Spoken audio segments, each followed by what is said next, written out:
This is a place overflowing with monsters and traps. It is called the Labyrinth. Adventurers who enter the labyrinth are divided into 4 types. Warriors who use their natural physique to handle the frontline fights. This group's warrior sees that a huge rat is blocking the way and wonders if they should engage. Priests who support the party with divine power. This priest notes that this is their only path forward. Mages who could be called the main body of the party. This one is choosing to remain silent. And the 4th type, those who enter the labyrinth with no special abilities. The warrior believes that this is the only path after all, and he even made eye contact with that rat. The priest notes that he should take the lead, as she will follow, but the warrior is pretty hesitant. That's when the 4th type appears. A boy as young as they, but physically more built. He wants to step forward to fight if they can get out of the way for a bit. This is his type.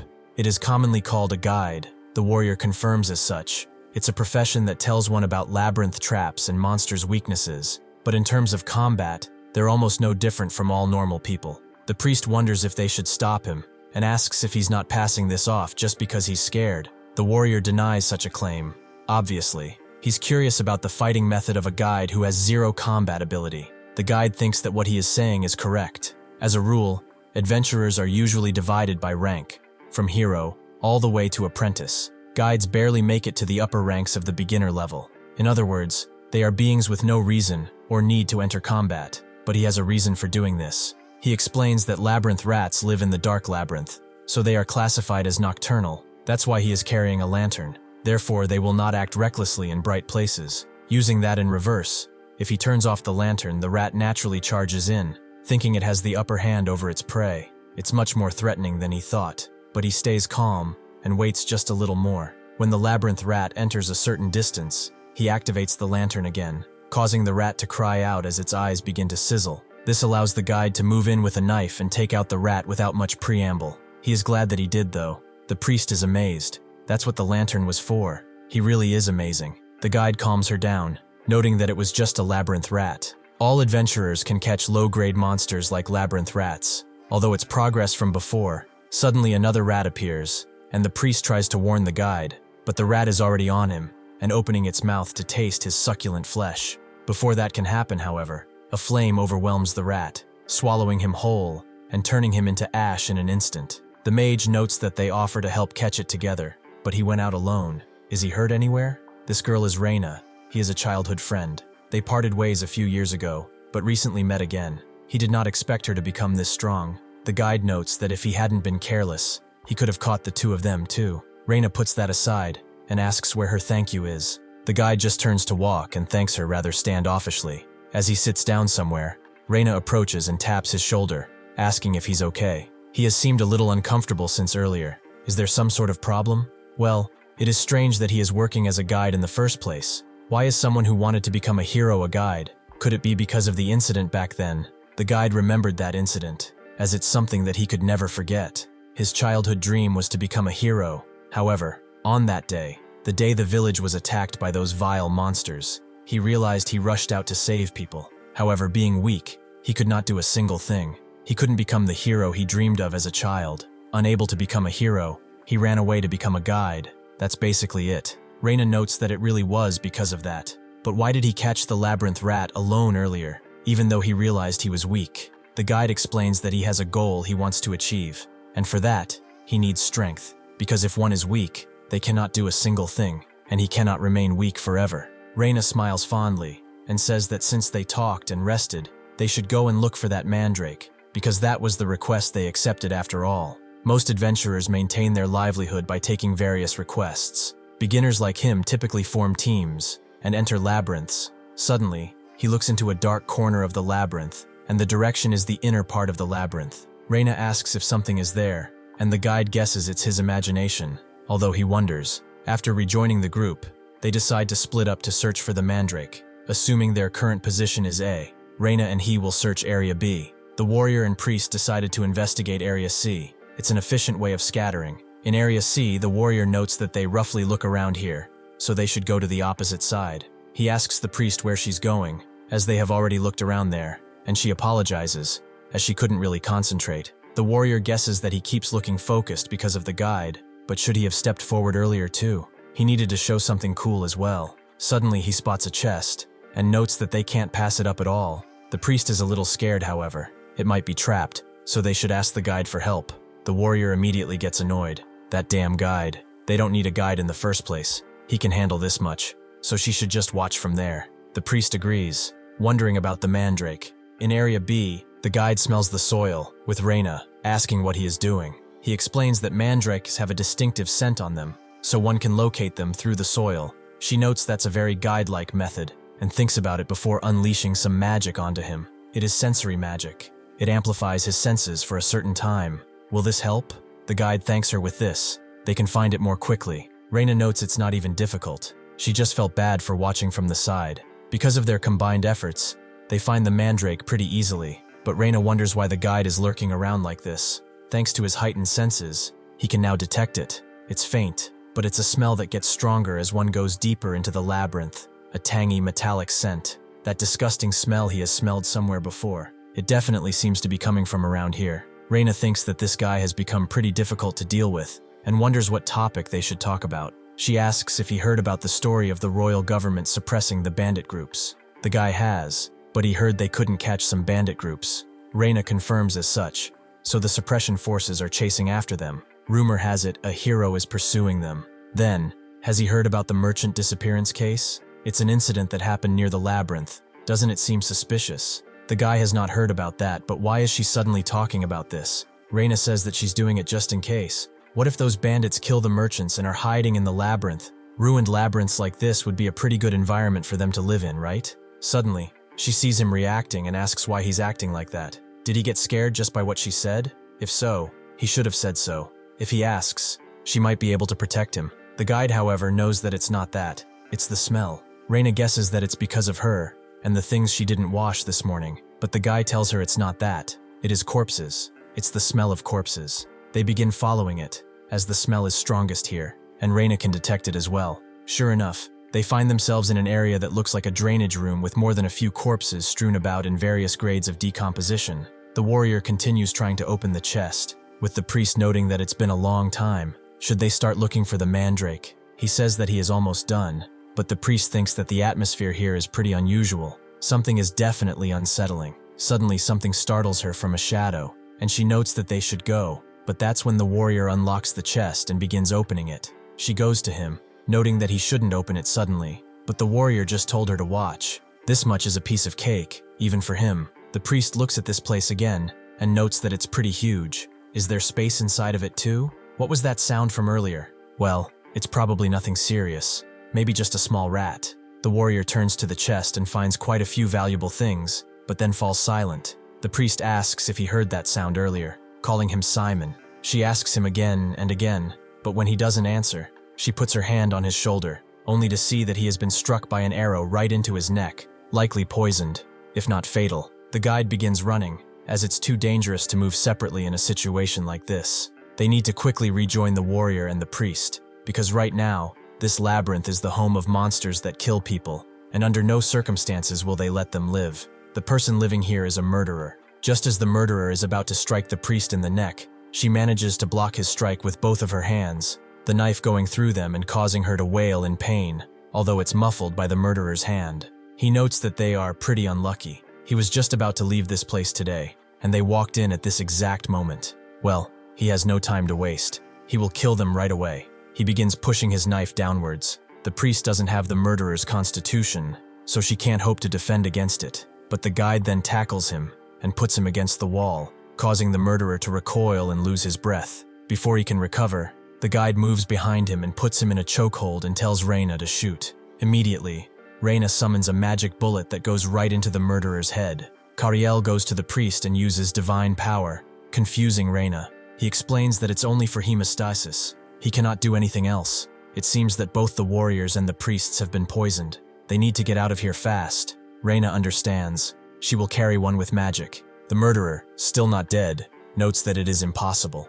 After all, his comrades will be here soon. There is no way novices like them could handle them all, so they should surrender now, as he will give them a painless death. Reina just smacks him in the head, telling him to stop trying to rattle them on purpose. Here are the goods they took from the merchants. There are other belongings here too, so they must have been using this labyrinth as a temporary hideout for some time. Judging from the situation, What this murderer said about his comrades is probably true, and on top of that, he can faintly hear voices from further away. He wonders what he should do, as if he leaves these two behind, they will not survive. But could he, a guide, actually save them? He looks at a priest who begs him, but suddenly he sees a pair of hands in front of him, someone telling him not to look, calling him Kariel. It's his mother's voice that tells him that he knows full well that looking will only bring him more pain. There is nothing he can do anymore. Kariel notes that they're looking at him with eyes that are begging for help, but his mother suddenly laughs. Has he already forgotten the day the monsters attacked? How he turned away from that child who was crying out for help? He should listen carefully while he still can. He is not a hero. Saving others is the duty of the strong. He is part of the weak, with such frail arms. Who could he possibly save? So he just should pretend he did not see anything. Kariel eventually agrees. Someone weak like him, how could he save anyone? He should just pretend not to see. He is not a hero, or anything anyway. Suddenly though, Reina snaps him out of his stupor, shouting his name. She asks if he's all right, as she needs him to focus. Kariel grits his teeth, thinking that she's right. Now is not a time to waste, to linger on the past. First, he needs a way to get out of here alive, and think of a method. He thanks Reina for pulling him out, and apologizes for worrying her too. With that, he gets to thinking. Their opponents are a battle-hardened bandit group. On their side, they have 2 wounded, a mage, and a guide. The setting is an old labyrinth. But wait, if it's something like this, then it might just work. He calls out Reina, and tells her that from here on, she should follow his lead, as he might have found a way to get out of here. Sure enough, the other bandits come inside the labyrinth, with one of them telling the others to move quickly, as they need to leave this place today. Another one notes that the guy who was chasing them is said to be the hero who injured their boss. The first bandit agrees that's why the boss told them to hurry. Suddenly though, as they get into the labyrinth at the crossways, they see the guide, wondering who he is. One of them wonders if it's the hero, and if he has found them already. But the second boss thinks that there's no way he is the hero. Wait, he is carrying their stuff? This little bastard is trying to run off with their jewels. Before he can go to do something, the second boss stops him and notes that it doesn't matter if he knows them or not. They are in a hurry, so they don't want a pointless fight. He should hand over the goods, and they will let him pass naturally. Even if they are bandits, they can be pretty reasonable. There's no point in shedding blood needlessly, right? Kariel thinks that it sounds like they are making an offer, but from the start, these guys are killers. Avoiding a fight is not an option. If that's the case, they will do something else. He closes his eyes and throws the bag at the second boss. He is quick on the uptake, however. Witnesses have to die. That's the rule of their line of work. However, he doesn't see the gigantic fireball flying towards him, and it hits him pretty well, with Kariel hoping that this was enough to kill him in one blow. The second boss, however, has defended against the attack, noting that they tried for cheap tricks, but they should not hope for a painless death after something like this. Kariel damns it all. The first plan failed. Now they will move on to the next tactic. He begins running away, and the bandits give chase. He thinks that at least the earlier attacks were not entirely useless. He managed to sap the strength of 2 bandits and their mage. The second boss tells them that the enemy has an ally nearby, so they should stay on guard. They begin throwing a bunch of knives at Kariel too. His legs begin locking up from the tension, but if he moves just a little farther to the front, just a little more, even against their mighty strikes, if he can hold out just a little longer, he will be fine. The second boss, seeing that Kariel is still running away even after a punch, tells his guy to get out of the way, as he will roast the bastard alive. Kariel knows he cannot dodge in this state, but that's when Reina appears behind them, unleashing a bunch of magic right toward the second boss. He notes that she's been annoying them for a while now, but that's fine. He wants to see if she can, but before he can finish the sentence, he sees that she wasn't actually aiming for them, and was actually blocking the entrance. So that's their game. All this just to sacrifice himself and save his comrades. He shouldn't even think he can't break this wall. He just wants to kill him first. That's all. Kariel laughs at him, catching his breath, noting that something like this won't happen. He remembers the plan he told Reina about. First, they will move the warrior and the priest to a safe zone. Then they will strike the bandits first. If that fails, they will lure them to an Area C. She naturally didn't like the plan to block off the passage in Area C. That's basically using him as bait while she runs away. She would never agree to something like this. Kariel, however, told her that's actually one part of the plan. The truth is, the more important part is this. The sensory amplification magic she used earlier. Can she also block hearing with it? The mandrake is a monster that screams the moment it is pulled out of the ground. The bandits wonder what the hell he is doing, but Kariel knows that if one hears a mandrake scream, they will experience side effects like hallucinations, nausea, and dizziness. In severe cases, it can even kill a person, but in that case, the simple counter to this is simply not to listen at all. Kariel manages to pull out the mandrake, who immediately unleashes a blood-curdling scream, causing the bandits to wail and scream in pain as well. Somewhere nearby, the hero senses the smell of battle and thinks that his target is definitely somewhere around here. The second boss mage cuts the mandrake in two, telling him to stop playing cheap tricks. But with that last attack, that bastard almost took a fatal wound too. He wonders where he went and thinks that he disappeared, but suddenly Kariel unleashes a devastating fist into his jaw. The mandrake scream effect is affected by magic resistance. That's why he takes out the mage first, and then moves on to the others. The other one tells him to wait a moment, but Kariel doesn't heed him, knocking him out. The last one charges in with a mighty punch. Kariel weaves it and puts him into the wall. Just like the other one, the brute tries an overhead strike, but Kariel blocks it and puts his forearm right in his throat. The brute immediately reacts and tries to put his thumb right in Kariel's right eye, but he dodges with milliseconds to spare. The brute only hits the side of his face. Still, it hurts like hell. Kariel grits his teeth and continues applying pressure to the brute's throat, eventually knocking him out. Now they are able to carry the two injured out of here. Kariel notes that, thankfully, it worked out well according to his plan, but that was really close. Her mana almost hit rock bottom. Well, still without her in his plan, he could have never attempted it, right? Kariel agrees that if it weren't a mage of her level, he could have never even tried it. Most of all, he thanks her for following such a reckless plan.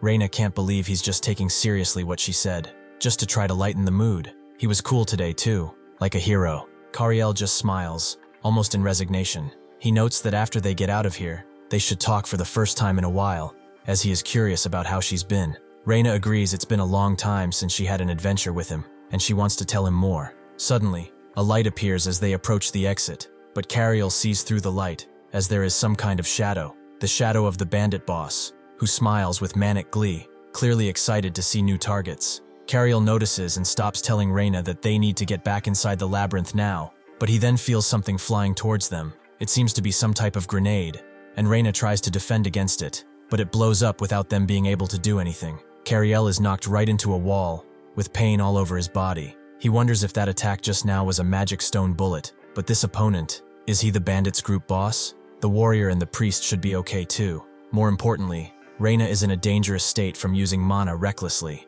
He needs to get up quickly. Before he can even move, he gets kicked right in the stomach. With the boss surprised to see a guy, he just wasted a magic bullet for nothing, it seems. He doesn't have time to worry about trash jobs like this. There was definitely a mage too, however. He needs to find and kill them quickly. Kariel, even in this state, thinks that he shouldn't let him ignore him and leave, but his consciousness is getting fuzzy, even though he has to save Reina. It's no good after all. Can someone like him save people? Why does he try to save people in the first place? From birth? Or because he likes praise? Or maybe he admires the heroes? He doesn't really know. Why does he even try to get stronger? To save people? Or for revenge against the monster that got him? He said he doesn't know. He doesn't even know what to do anymore. Reina wonders if he ever needed a reason to try to save people. He is the one who always helped, even in such situations. Most of all, he wanted to become a hero to save people too, didn't he? Kariel notes that it was, but does that have any sort of meaning at this point? No matter how hard he tries, he is just a mere guide. Even if he gets stronger, nothing will change. He can never reach a mage like her, Reina. Even in his mind, he knows that she is pretty talented. After all, Kariel continues noting that only strong people can save others and kill monsters. As he trained his body and hunted monsters to get stronger, he naturally got better at it. But this is the result. He cannot save a single person. His mother was right. This kind of thing is what heroes do. Reina asks if he doesn't know what to do anymore, and Kariel agrees. He won't do anything anyway, since he can't save anyone. Reina notes that he already knows he can't pass by people in danger. Kariel sighs and asks what the proof is, but Reina just tells him to open his eyes, as his actions are the evidence. Sure enough, he opens his eyes and sees that he subconsciously grabbed the boss's ankle, who asks what he is trying to do with him. He unleashes another kick, punting him into the wall again, noting that he is already short on time. Now though, he can't even get up, so he should stay lying down like that, as it befits his position of a weakling. Kariel, thanks Reina. His confused mind has cleared up. What's important to him right now is to rescue people. The boss finds Reina and grabs her by a tuft of her hair, thinking that troublesome ones like mages need to be dealt with first. Well, since he found her, it puts his mind at ease. She seems to be trying to say something too, but obviously, she is probably asking to be saved. Unfortunately, there is no one here who can save her. Right now then, he will send her off in just one blow. Before he can unleash this devastating kick on her, Kariel strikes his side, making the boss wince in pain. He turns around and unleashes a mighty punch into Kariel's guts, sending him flying again. The boss knows what he did. He hit his injured spot. He should have just stayed still while he could. This time, for real, he should wait quietly, as he will kill him too. However, the boss begins laughing, as there is no way he is getting up again. He is like a cockroach. Kariel knows that what's important right now isn't some convincing reason. What is important right now is that he won't look for excuses or reasons anymore, because he wants to do it. He will save people. This is something he is doing of his own will. The boss is surprised to see a guide who can actually use divine power. He certainly is no ordinary man, but even so, what exactly does he think he can do? Nothing will change. After all, he is still just a guide. Kariel agrees. In this situation, nothing changes. The warrior and the priest were already gravely wounded, and even Reina is unconscious. However, maybe, just maybe, if the hero chasing this bandit group is on the way, then all he can do is buy time and hope that the hero arrives. He rushes in and puts his hand behind his back, seemingly grabbing something, making the boss try to hit him, but this was a fake. As Kariel uses his other hand to punch him squarely in the face, he would use his sword, but it snapped inside his bag from the earlier impact, and with attacks like these, he won't even be able to stall them. In that case, he will have to go for something that will truly work, to wound. Before he can unleash another punch though, the boss grabs his hand and smacks him across the head before kneeing him right in the chin, causing him to almost lose consciousness entirely. The boss really hopes he doesn't think he can win just because he got a lucky hit once. Kariel, however, refuses to stand down and charges in again, gaining back his lost consciousness. The boss is surprised, as if he's honest. He has never met an idiot quite like him. This would maybe show him something more, but he is just wasting his time. He is clinging to his leg like a dog. Is he hoping the hero will show up perhaps? But he should know that he has changed his mind about this. He grabs Kariel's throat and pins him against the wall. At first, since he was in a hurry, he thought he would just ignore him, but now he sees that pests like him are much more dangerous than any mage, so he will kill them all before he leaves. Kariel, even in his state, believes that he has to hold out until the hero gets here, but his body is at its limit. He apologizes to Reina for not saving her, just like back when he dreamed of being a hero, someone whose mere presence could put everyone at ease. That's when Kariel looks up and sees that the hero has arrived and blocked the boss's rocky strike. He clenches the boss's arm, breaking his knuckles, and the boss immediately retreats. He wonders why heroes are so obsessed with hunting bandits like him, instead of chasing the Demon King, but through his facade, he thinks he damned the guy for stalling him so much. The hero notes that he should know it better than anyone that the Demon King is already dead right now. They are the real plague. The boss notes that it doesn't matter. Today is the last day he will be on his tail, with the hero thinking that this is pretty funny because he was thinking the exact same thing, because he will die today. The bandit tries to hit him with his sharp rock,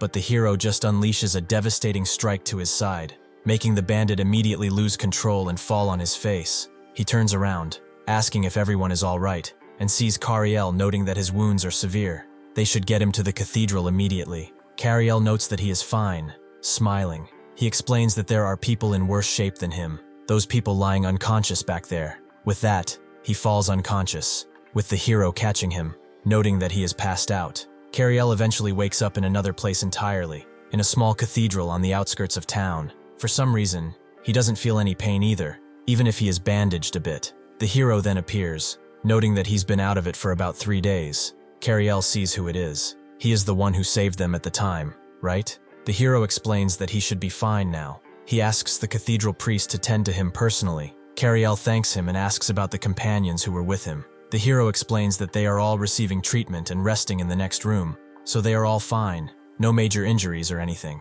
They got pretty lucky. Actually, he stayed here because there is something he must tell him, confusing Kariel, and he wonders what it is. The hero believes, though, that first he should introduce himself properly. He is the hero Akela. By the order of the crown, he travels wherever he is needed. The hero also notes that there are reports of never-before-seen monsters appearing in the forests, a suspicious organization with unknown motives, and a so-called hero hunter, a demon that's targeting only monsters and heroes.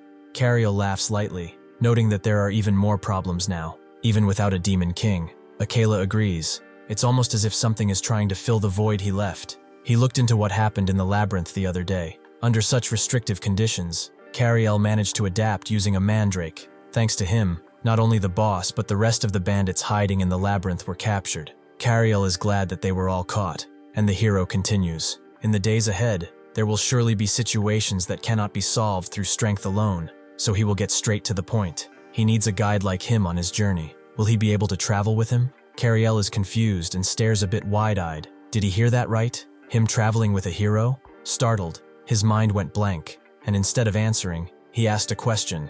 Where will they be going?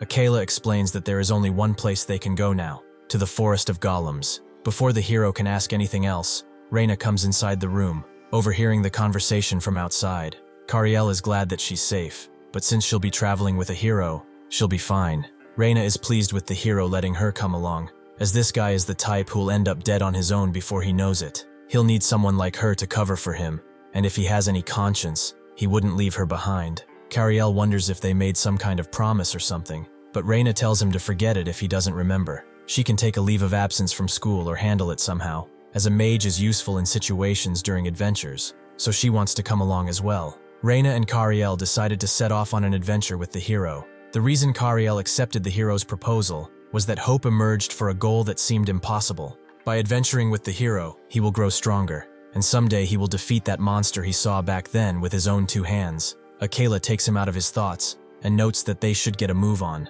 so if he could guide them. Kariel agrees they should depart right away. However, he wonders why Reina is smiling like this. She explains that this is called the Forest of Golems, and golems are pretty cute. He made one during practical exams before. Kariel wonders if she doesn't really mean huge ones and tells her that she might be disappointed, so she shouldn't expect too much. They begin walking through the labyrinthine sand forest of the golems, and Reina wonders, as they continue walking, that it's called the Forest of Golems, but she hasn't seen any yet. Kariel explains that this is just a pet that workers use. She will have to go through the quarry to see the golems. Reina wonders what this place is. So it was a mine. It's no wonder there are only stones around here then. Kariel notes that even if she goes, there won't be any small, cute golems. Akela asks why, and Kariel explains that because they're naturally occurring golems, mages and sorcerers use their own mana, so size and such are limited. However, naturally occurring golems are born from massive, pure magic stones. This mine produces many magic stones, so natural golems appear. That's why it's called the Forest of Golems. But he wonders what the exact reason for coming to the Forest of Golems is. Somewhere else, a bandit trudges through the same halls, thinking that they are always making him do groundwork. He will endure it since he is the youngest, but this is really annoying. Suddenly, he sees the group, and he didn't expect to see anyone, but just in case, they should pass on quickly. Reina listens to the hero's explanation, who is saying that the suspicious groups have come and gone from this place, with their appearance being white masks, dressed in hooded robes, and carrying bags, just like the guy that passed them, the bandits. He just sheepishly looks at them for a bit before bolting, wondering why the hell they are even chasing him. Eventually, he ends up in a dead end with nowhere to go. Akela guesses that it's better for him to surrender, but the bandit just laughs, saying things will not go as easily as he thinks, making Akela have a bit of a sense of déjà vu about what he saw in the mine. Suddenly, though, a naturally occurring golem appears, with the bandit explaining that he is the one who lured them here. Reina is surprised that the golems are so big, and Kariel explains that it's okay. Natural golems do not attack people first. Akela wonders though, is that thing asking for a high five or something? Kariel looks up and sees that its palm is open, and it's descending onto them, crushing the entire area with ease. They begin running away, with Reina noting that he said it wouldn't attack, but it's doing the opposite. Akela, seeing that it's pushing forward, plants his body down, and pushes against the golem's hand, stopping it for a bit. He asks Kariel if he can assess the current situation, and he guesses that it's the core. Someone must be controlling the golem's core. Akela understands that he will need to divert the enemy's attention elsewhere. Somewhere else, another bandit knows that the golem's right arm is being blocked by something, and another bandit tells him to attack with the left if that's the case. He turns around, wondering what those guys even are. Could they be sent by the royal government? However, seeing through the golem's eye, he sees that it was just one guy who blocked it. He tells the one controlling the golem to aim for the one on top of its arm. The golem holds its left hand still and raises its right one toward Akela. Thinking that from the earlier counterattack, he felt that if he clashed head-on, he would be in danger. Then he has no choice but to use a different method. He begins rushing onto the golem's left arm, and as soon as the right one reaches him slowly, he ducks under it, vaulting slightly, and gets right through it, shocking both his group and the bandits. The one controlling it is surprised that he is planning to climb up onto the golem's arm and wonders what they should do. Should they go out and fight? The other one denies it. Golem users like them do not need to fight directly, because after all, they have more than one golem, and these ones are much smaller and faster than the large one, right? Kariel tells Reina they should chase after that suspicious person they were originally pursuing, but this is what he dreamed of in his childhood, a hero's battle. Akela rushes through the small golems, with one of them unleashing an energy attack that he swiftly dodges. The other one steps forward, preparing to unleash another blast, but Akela grabs his sword swiftly and puts it right through the golem, taking it out. The other, more burly golem charges in with its fists, but Akela simply jumps as it tries to punch him and puts his blade right in the golem's opening, where its neck is, and slices, taking off its head cleanly and letting it fly in the air helplessly. One of the bandits inside the golem is shocked to see a top-tier golem defeated so easily. Just who is this guy? Since even the golems are useless, they have no choice but to run or hold out. Before they can think of anything more, they feel a presence, and they both look at the opening, and there they see that Akela has arrived. He was wondering where they were hiding out. It seems that they were behind the golem all this time, huh? Kariel chases after the low-tier bandit, telling him to stop and let him inspect the bag, but the bandit knows that he is just a low-level nobody. He only does deliveries, so why are they chasing after him? Kariel tells Reina to bind his legs since the gap isn't closing, and she explains that she doesn't know how to use two spells simultaneously. Kariel tells her to then ride right on his back and cast magic. Reina is immediately shocked, noting that perhaps for a moment it would be fine.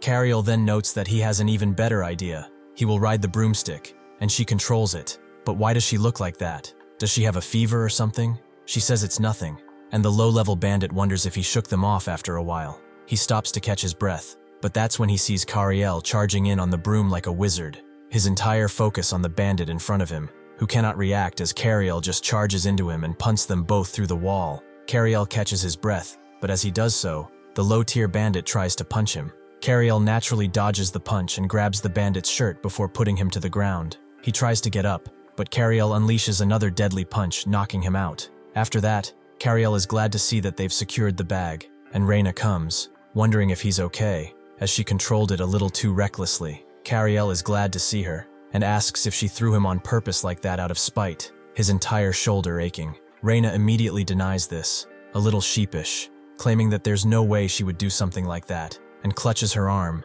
which is clearly shaking a little, likely injured. Kariel grabs it, asking if she hurt her hand anywhere. She explains that she injured it before when she overdid it in the labyrinth, and she still has after effects. It's a wound that looks like a burn, so that's why the flight magic earlier was so clumsy. Suddenly she sees him using divine power and notes that she already received treatment at the cathedral, so he doesn't really need to do anything. Kariel notes that it's better than nothing. She got hurt because she pushed herself for his sake back then, and he's sorry about what he said earlier, even if it was a joke. Reina says it's okay, and thanks him for worrying about her. That's when Kariel is surprised that the bandit is awake, but the bandit notes he's been awake for a while. They just didn't notice because they were busy being lovey-dovey and all. Kariel holds up the bag he was carrying and asks him to explain what the items in this bag are used for, but the low-tier bandit insists he already told him 3 times. Suddenly, a figure crashes through where they are. It's Akela, who explains that he found the enemy's location. However, they're just holed up with barrier magic in an enclosed space. If they force their way through, and the enemy dies, they won't get any sort of information. Kariel guesses that it would be best to create a situation where they cannot use the barrier magic, and asks Reina if there is magic that prevents someone else from using it, like a silence spell. Reina guesses there is, but she cannot use it. Kariel looks around, wondering if there is another way, but wait a minute. This place is a warehouse used by the workers, right? They have various miscellaneous items like flour, and that might be the key. He looks at Reina, noting that when he saw her injury earlier, it looked like a burn mark. What's the reason for that? Reina explains that it's from using magic excessively. Her hands get pretty hot. Heat is generated when using magic, and even magic circles cause burns if one touches them. This is exactly what Kariel wanted to know. He can create a situation where those bastards cannot use magic. The people on the back of the golem claim that today is the day that person is supposed to come, so if they just keep holding out, they have the advantage anyway. Suddenly, though, a bag of flour is thrown into their room, with one of them noting that they are trying to blind them, but that won't matter at all. The other, however, notices that this is flour and tells the other to stop and not use any magic, or it will explode. Akela steps in, noting that, thanks to his guide, he learned, but they probably know it too. When heat meets dust particles, or flour, in this case, a dust explosion occurs, and mana is also heat. So if they still want to fight in this situation, he will not stop them, but he should warn them. They probably won't enjoy being baked. The senior bandit wonders what they should do, but he closes his eyes, noting that the only option now is to surrender. Somewhere else, somewhere very nearby, a being of malice appears, claiming it's about time to make their move. Another figure, hooded and with bleached white hair, beside the malevolent one, notes that seeing there are no more sorcerers to be found in the forest. They were a step too late. The malevolent figure says it does not matter. They will always be 2 steps ahead. As they ride out in a carriage, Kariel thinks that it's fortunate the enemies surrendered without holding out. If they had not, they would have had to shed blood. A few hours ago, Akela interrogated them. They were saying they corrupted the golems with these items in the bags. The senior bandit confirmed that. Akela asks if the corrupted parts can be separated or purified with divine power, and the bandit leader confirms as such. With this, Akela purified the corrupted golems, and then sent the sorcerers to the cathedral for more investigation. Since everything has ended well, perhaps he will get some rest now too, since Reina is sleeping as well. Suddenly though, a voice screams out to stop the carriage, and for everyone to get down, and let themselves be tied up obediently, if they want their lives, that is. The carriage rider is surprised to see bandits, and Akela gets out, with the bandit leader confusing him with a knight. Akela notes that's pretty rude. He's a hero. The bandit leader notes that he's a pretty amusing one, but if that's the case, this side has hostages. If he so much as shows any signs of attacking, these hostages will immediately die. Kariel wonders what they should do, and Akela notes that he doesn't think they need to move and provoke them unnecessarily. One of the bandits notes that they're just chattering uselessly. He can see that they are racking their brains for an answer that they don't have. Suddenly, though, another shadowy figure appears from behind the one that was talking. His helmet is suspiciously similar to that of the heroes. The bandit leader, seeing that they are being attacked from behind, immediately moves in to kill one of the hostages. But just as she is about to be stabbed, the shadowy figure cuts his hand and then kills him on the spot. Another immediately moves into another hostage, but that's when Akela moves in, striking him in the chest and taking down the bandits with practiced ease. After they are done with them, Akela crouches down to the girl who is about to be stabbed, petting her on the head, noting that everyone is safe now. Reina walks through the corpses, not liking the smell of blood, and Kariel himself has a look of what seems to be either disgust or some kind of indignation. Reina notes that they should be getting to the carriage now and leave the smell behind. Kariel agrees. But what about the hero? He sees him bowing to the 2 villagers who were taken and letting them go free towards their village. Kariel wonders where the other one went. He is right in their carriage and apologizes for the late introduction. He is a hero called Ram. He holds the epithet of Shadow. By the way, Akela helped him greatly in becoming a hero. Kariel, Reina, and Kariel also introduced themselves, with Kariel thinking that Ram was already in the carriage but to meet 2 heroes already. How fascinating it is. Reina finds something strange though. Why are there multiple heroes? She whispers towards Kariel for an explanation, who guessed she might not have known if she wasn't that interested. The hero she is thinking of is one who fights the Demon King, right? The kind of hero who is chosen by the Holy Sword. On the other hand, regular heroes are superhuman beings who receive titles from the king, or think of themselves as national representatives. Ram confirms as such. At the same time, they receive epithets matching their abilities. The reason his epithet is Shadow is that he excels at assassinations and infiltration rather than combat. Reina wonders what epithet Akela has, and he explains that he has the epithet of the Pursuer. He excels in tracking and physical abilities. Kariel also explains that it's not just 2 heroes who have them. There are epithets like Berserker, and even Grudge. Reina's brain is a little wrecked. Suddenly, too much information comes into her head, and it hurts. So, to summarize, titled heroes carry out king's orders. Holy Sword heroes aim to kill the Demon King, but both types of heroes have honor and symbolism, and their essence is basically the same. And cases of misunderstanding like hers earlier happened because Holy Sword heroes are popular due to the heroic tales of the Demon King being slain, while the activities of the titled heroes can't be known well, unless one looks at them directly right. Akela notes that she hit it in the bull's eye. Kariel notes that he would like to see all the heroes at least once. Ram notes that he is lucky. Then, he might see them in the future because all heroes will be active in the upcoming Holy Sword recovery operation. Kariel is surprised to hear this, but a Holy Sword only appears when a Demon King is born, right? Reina wonders if a Demon King will appear soon. Ram knows he messed up because he let out too much information. Ram sheepishly tells them that it's a joke. He swears on his name as a hero, and begins laughing pretty shakily. Both of them wonder why he is so strange. Akela asks what he is doing right now. Anyway, he was going to speak slowly because he was worried they might have misunderstood, like just now. They don't need to worry about a Demon King appearing again. Kariel knows this too. The Demon King is already dead. Thinking too deeply about it will just cause a headache. They should just focus on what's ahead, right? They arrive at their designated spot, with Kariel asking what this case is about, and whether it is related to why they joined up with Ram.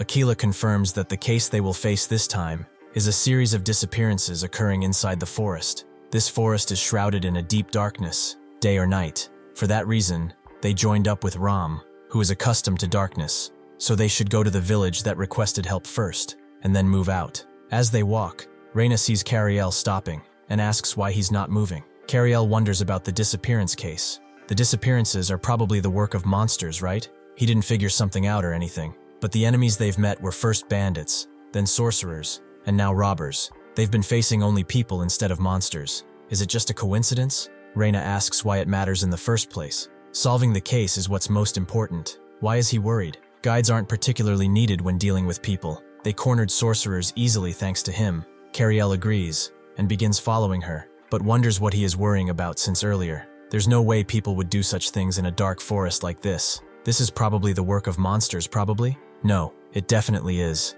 They make their way towards the village, which is pretty dilapidated looking and sad, considering the sun does not shine there much at all. Suddenly, the village residents appear with the elder shaking hands with Akela, thanking him for his hard work coming such a long way. They should rest for today as they've prepared rooms for them. Akela shakes his hand, and notes that they need to move as soon as possible, so they will just do a simple investigation for today. With that, he and Ram begin writing on parchment with the first person being a woman. Ram tells her to give them a brief self-introduction, and she explains that she is Nora. She worked at a restaurant, and has a son, or had one. He went missing in the forest 2 days ago. Ram asks if she could explain the circumstances of the disappearance, and after standing still for a bit, she tells them that exactly 3 days ago, when they were passing through the forest, knowing that this forest has had a series of disappearances over the past few months, she was holding her son's hand tightly as they passed through. However, even though she was holding his hand for sure, the child disappeared. Akela asks if he suddenly just vanished from her eyes,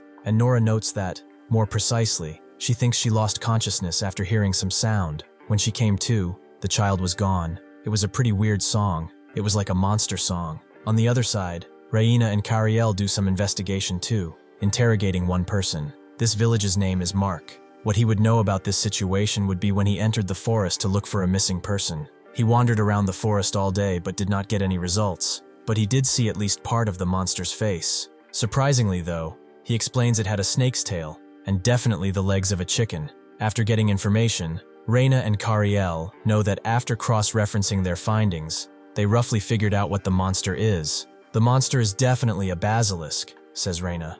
A siren, says Kariel. Kariel tells her that she should listen to him since he's the guide, and Reina notes that she might not. He might not know, but magic school has monster classes in general education. Ram tells them not to fight over it, as it doesn't matter what kind of monster it is, right? They need to enter the forest tomorrow, so they should all go to their lodgings. The next day, Reina wonders if she has a cold as her nose is a bit stuffy. Kariel sees this and asks if she's sick, and she notes that he doesn't look great either. Is he nervous? It might not be a siren. Kariel says it's not that. He just couldn't sleep well. It's because of nothing, though. After thinking all night, this case involves behavior impossible for humans. He should be relieved, I guess. The heroes arrive at the spot too, and tell them not to forget their purpose is to find a child and an enemy little monster. With that, they will be going inside. After doing so, Akela explains that they will split into groups from here. He and Akela will be going right, while Reina and Kariel will be going left. While they continue walking, Kariel marks the places they've investigated, so they can tell where they've been. Akela tells Ram that there is a faint smell of blood in this forest, but the direction is pretty ambiguous. Ram notes that they should look for the lake first. Can he tell which direction it's in by the blood? By the smell? Akela does point him to it, and Ram jumps in, noting that he will check it first. Ram has the ability to interact with shadows. He can also travel by riding shadows, so this is pretty fast for him. He knows full well that for a siren to exist, there needs to be some kind of body of water, but it seems that this lake is almost completely dried up, with only a few drops of water left in it. After a bit more looking, Reina gets bored as they've been looking up and down, but nothing's come up.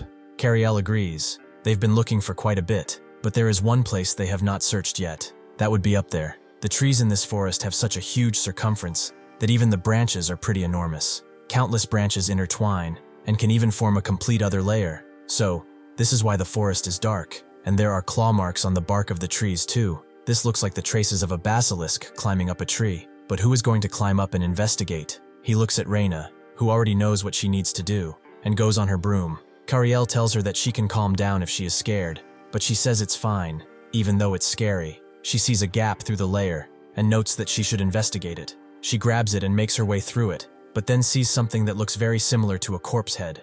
She immediately pulls her head back out, thinking that perhaps it was just her imagination, and she gathers up her courage, noting that she will go on the count of 3. On 3, she immediately makes her way back and sees nothing this time, but it's a little different too, as she cannot see even a single thing. It's as if it's cut off from other places entirely. Because magic school strictly enforces curfew, model students like Reina were not accustomed to night at all, her eyes not being adjusted to it at all. Only the moonlit tree branches indicate the forest's boundaries. So, it's not complete darkness. She makes an orb of light, but keeps it dim so as not to attract too much attention.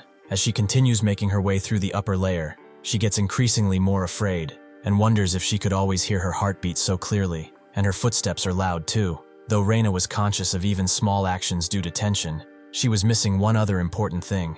She wasn't properly using her sense of smell at all. That's when, though, she discovered a smell. A disgusting smell that she shouldn't get used to, but somehow became familiar with. It's the smell of corpses. She immediately freezes upon sensing it, as this was definitely here from the beginning. So why didn't she notice it? Could it be because of her cold symptoms? The silence is getting to her, and she thinks she needs to get out and report back to Kariel, as he will know what to do. As she walks, though, her foot snags on something, and she puts the light orb to it, but she can't really make out what it is. She powers up the light orb a bit more, and her heart stops as she sees that it's a head. Her heart continues hammering, and she tries to make a sound, but then immediately crouches down and puts her hands over her mouth. Reina's heart no longer made that quiet sound of beating. Instead, it pounded like a drum. That sound felt so loud that it might even leak out, so Reina stayed crouched in that spot for a very long time. After she calmed herself properly so that she could walk, she let out a sigh of relief and stilled herself. They should get out of here right away, but even though she calmed down, this thumping sound of her heart has not stopped yet. As she looks forward, though, she sees that, unfortunately, she was never truly alone in this place. Reina's breath catches as she knows she made eye contact with something, but she doesn't know what kind of monster it is. Her body does not respond to her anymore. Is it the physical reaction, or the monster's ability? She thinks of using defensive magic first, and she will run away. But when should she run away? Right now? She decides the moment a bead of sweat drops down her face. She turns around, aiming to run away, but it's already too late, as the monster snags her. Down below, Kariel paces, as it's been about 10 minutes since Reina went up there. Wasn't she supposed to be just investigating? Why isn't she coming down? This won't work either. He needs to join up with the heroes and go up together. Suddenly, though, he hears a sudden explosion sound above, and the heroes hear it too. From above, Reina seems to be falling down, and he wonders why she is here, and more importantly, he cannot lose her. He immediately rushes in and catches her, asking if she's okay, but it's pretty damn clear that she's not, as she is bleeding lightly from her head, and her expression is that of horror mixed with exhaustion. Kariel's eyes widen as he wonders just what the hell happened, but it doesn't matter now. First, he needs to get her treated. As they walk, Reina explains that the monster got her, and Kariel tells her not to waste her breath. She can speak slowly. After getting her back to the village and patched up, she explains that while she was investigating the upper part of the forest, she got hurt. Ram asks if she had an encounter with the monster, and she thinks so. The moment she got caught by the monster, she used defensive magic and passed out. The monster was carrying her in its mouth somewhere. She waited for a chance, and broke through the forest with magic and escaped. Akela apologizes if this question seems rude, but he asks Kariel why the monster didn't just eat her. He guesses that it's likely it was storing her in its territory while keeping her under an illusion. That's how a basilisk stores its prey. Akela thinks that they need to quickly find the missing child. They're going right up to the forest canopy. Will he come too? Kariel agrees, noting that he might be of some use. But as they leave, Reina looks at him, noting that he has to come back alive, and he nods, telling her not to worry. A guide's reason for existing is probably preventing variables beforehand after all. He crouches down with the heroes, and explains that before they go in, they should allow him to explain about the basilisks. Ram notes that basilisks have the evil eye of petrification, right? Kariel confirms as such, but abilities and countermeasures are all different depending on the legend and environment. The basilisks here use illusion, not petrification. They just need to be careful of their gaze. Also, depending on whether it simply has a snake's tail, or if a snake is attached, it's sometimes classified as a cockatrice. Looking at monsters from a different perspective than ordinary adventurers, reassembling them after breaking them down to reduce variables is the guide's role. Besides this, they also have knowledge of hunting, monsters, and dungeon ecosystems, so guides tend to work well with mages. He said he thinks so grandly, but it's true that the guides are just weak and are compensating. They climb up to the place where Reina was with Akela, never expecting a place to be so big up in the trees. But the monster smell is definitely thicker here, the smell of chicken and snake. Ram continues, it doesn't seem to be just one or two. Just as there are grades for adventurers, the same goes for beasts and monsters. Basically, they are divided into lower, middle, and upper monsters, which beginner, intermediate, and advanced adventurer parties can handle respectively. In the case of basilisk, their fusion of snake and chicken. Thanks to the illusion through gaze, Chimera's characteristics are regular movement and a body with no real weak points. It is undoubtedly classified as an upper-class monster. One descends on Kariel, aiming to take off his head. He tries to move his body, but he can't, just like when he was a child. Before the basilisk can snap his head though, Akela pushes him away and puts his blade through the basilisk's mouth before cutting it perfectly in half, his blade easily ripping through its flesh. He asks Kariel if he's alright, and to please leave the fight to them. Ram also notes that there are several more coming their way, so Kariel should go and find the child. He agrees and crouches down behind one of the trees, thinking that he cannot be the deadweight following along who is not helpful at all. He wants to watch the situation a bit more first, then go look for the missing boy. One of the basilisks charges through at Ram, pinning him, but he is fine. He does not make eye contact, just as Kariel said, and smashes his knife into the basilisk's eye, going further to go to its brain and killing it. He sees something surprising, as this basilisk does not seem to have a tail at all. Before he can think about it more, another appears from behind, and screeches at him as it charges. Ram immediately smashes his fist into it a bunch of times, but for some reason, it begins regenerating. Kariel himself is shocked as well. Basilisks definitely do not have any regeneration abilities. Is it an illusion? But he can see it from far away as well. He does not know the cause, but for regenerating monsters, the weak point is the heart. He screams at Ram to run, telling him to aim for the heart immediately. He pins the basilisk's wings and pulls it down, allowing Akela to rush in and smash his blade right into the basilisk's heart, killing it instantly. Suddenly though, before they can do anything more, that same haunting song begins to play out, the one described by Nora, and Kariel seems to know what it is, but it's something that shouldn't be here at all. This is a siren. Akela can still feel that he can move his body, and he needs to get out of here quickly, but that's when he is met with the eyes of a basilisk, and he cannot move anymore. Kariel thinks that this is crazy. How can something like that exist here? How is that even possible? Just how? How can a siren be up above and nowhere near water? The song she is playing now is putting him more and more under its spell. He needs to stay focused as his vision is getting fuzzy. Before he can fall asleep, he smacks his own ears roughly as he needs to get it together. He cannot stop here. Not yet. It seems that his eardrums have burst from his attacks, but it doesn't matter, as he can definitely get it fixed later. This would be something that would make someone wince in pain, but Kariel's face is resolute. Akela can't move at all, and remains in place as the basilisk slowly opens its demonic mouth and lunges toward the helmet. Just before it snaps its beak though, Kariel jumps in and saves him, asking if he's okay. Akela gets the spell removed from him and says that it's fine. First, they will need to get out of here. Kariel wonders where Ram is, and Akela notes that he was right next to him. It seems he was put under the song's spell as well. Akela grabs him, and they go hide for a bit. Ram thanks both of them, as he is alive thanks to them, but wonders if Kariel's ears are okay. Kariel confirms as such. Akela has healed him with divine power anyway. They need to figure out what that strange chimera is. Ram agrees. Also, that chimera might be able to regenerate as well. It's just like that basilisk from earlier. Above all, there is the siren song and the basilisk vision too. He cannot deal with those two attacks at the same time. Akela asks if it can regenerate. They need to aim for its heart. But where is the monster's heart? Or does it have two? Kariel thinks about it. The heart should be somewhere in the middle. Basilisks are a mix between a snake and a chicken. But the main body is definitely a chicken. There is no way there is a heart in the snake part. But if it's a siren basilisk fusion, which one is the main body? But is that even possible to begin with? Even earlier, weird stuff happened with the golems as well, right? So there might be a way to solve this just like before. If he thinks about it a little more, just a little more, he is definitely missing something here. It's something extremely basic. Akela notes that they should leave the thinking to the guide and come up with a plan. Ram points at the map because, looking at it, to reach the siren, they have to pass tons of basilisks, so they probably can't withstand all those mental attacks at once. One person should be bait to buy time, and the other should target the siren.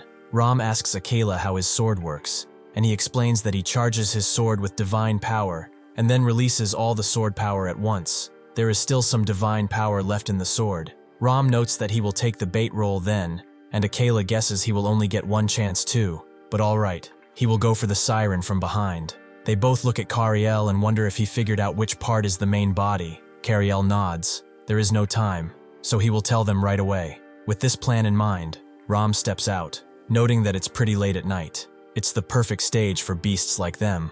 Well, he guesses it's not really fitting for heroes. The basilisks charge at him, and he unleashes a bunch of strikes with his cloak at one, before another jumps in and tries to eat him, but he immediately redirects his cloak and cuts the basilisk in two. He looks the siren dead in the eye, and something changes as he faintly hears her song. He rushes in, taking out 3 basilisks. Ram aims directly for the siren, using his cloak to stab it through the chest. He thinks he stabbed it. However, the pressure on his body snapped him out of his dream, as he was below 2 basilisks. He wonders when he got here, and Akela, using this opportunity, charges from the side. Completely ignoring the basilisks and looking to strike the siren directly, Kariel told him previously that the part he should go for is the basilisk's side, and he does so, shattering it utterly with his divine sword. This seems to have done the trick, as the spell on Ram is broken, and he is able to eradicate the basilisk that is charging towards him. Kariel moves around, thinking that the missing child should be in the first place where they store food.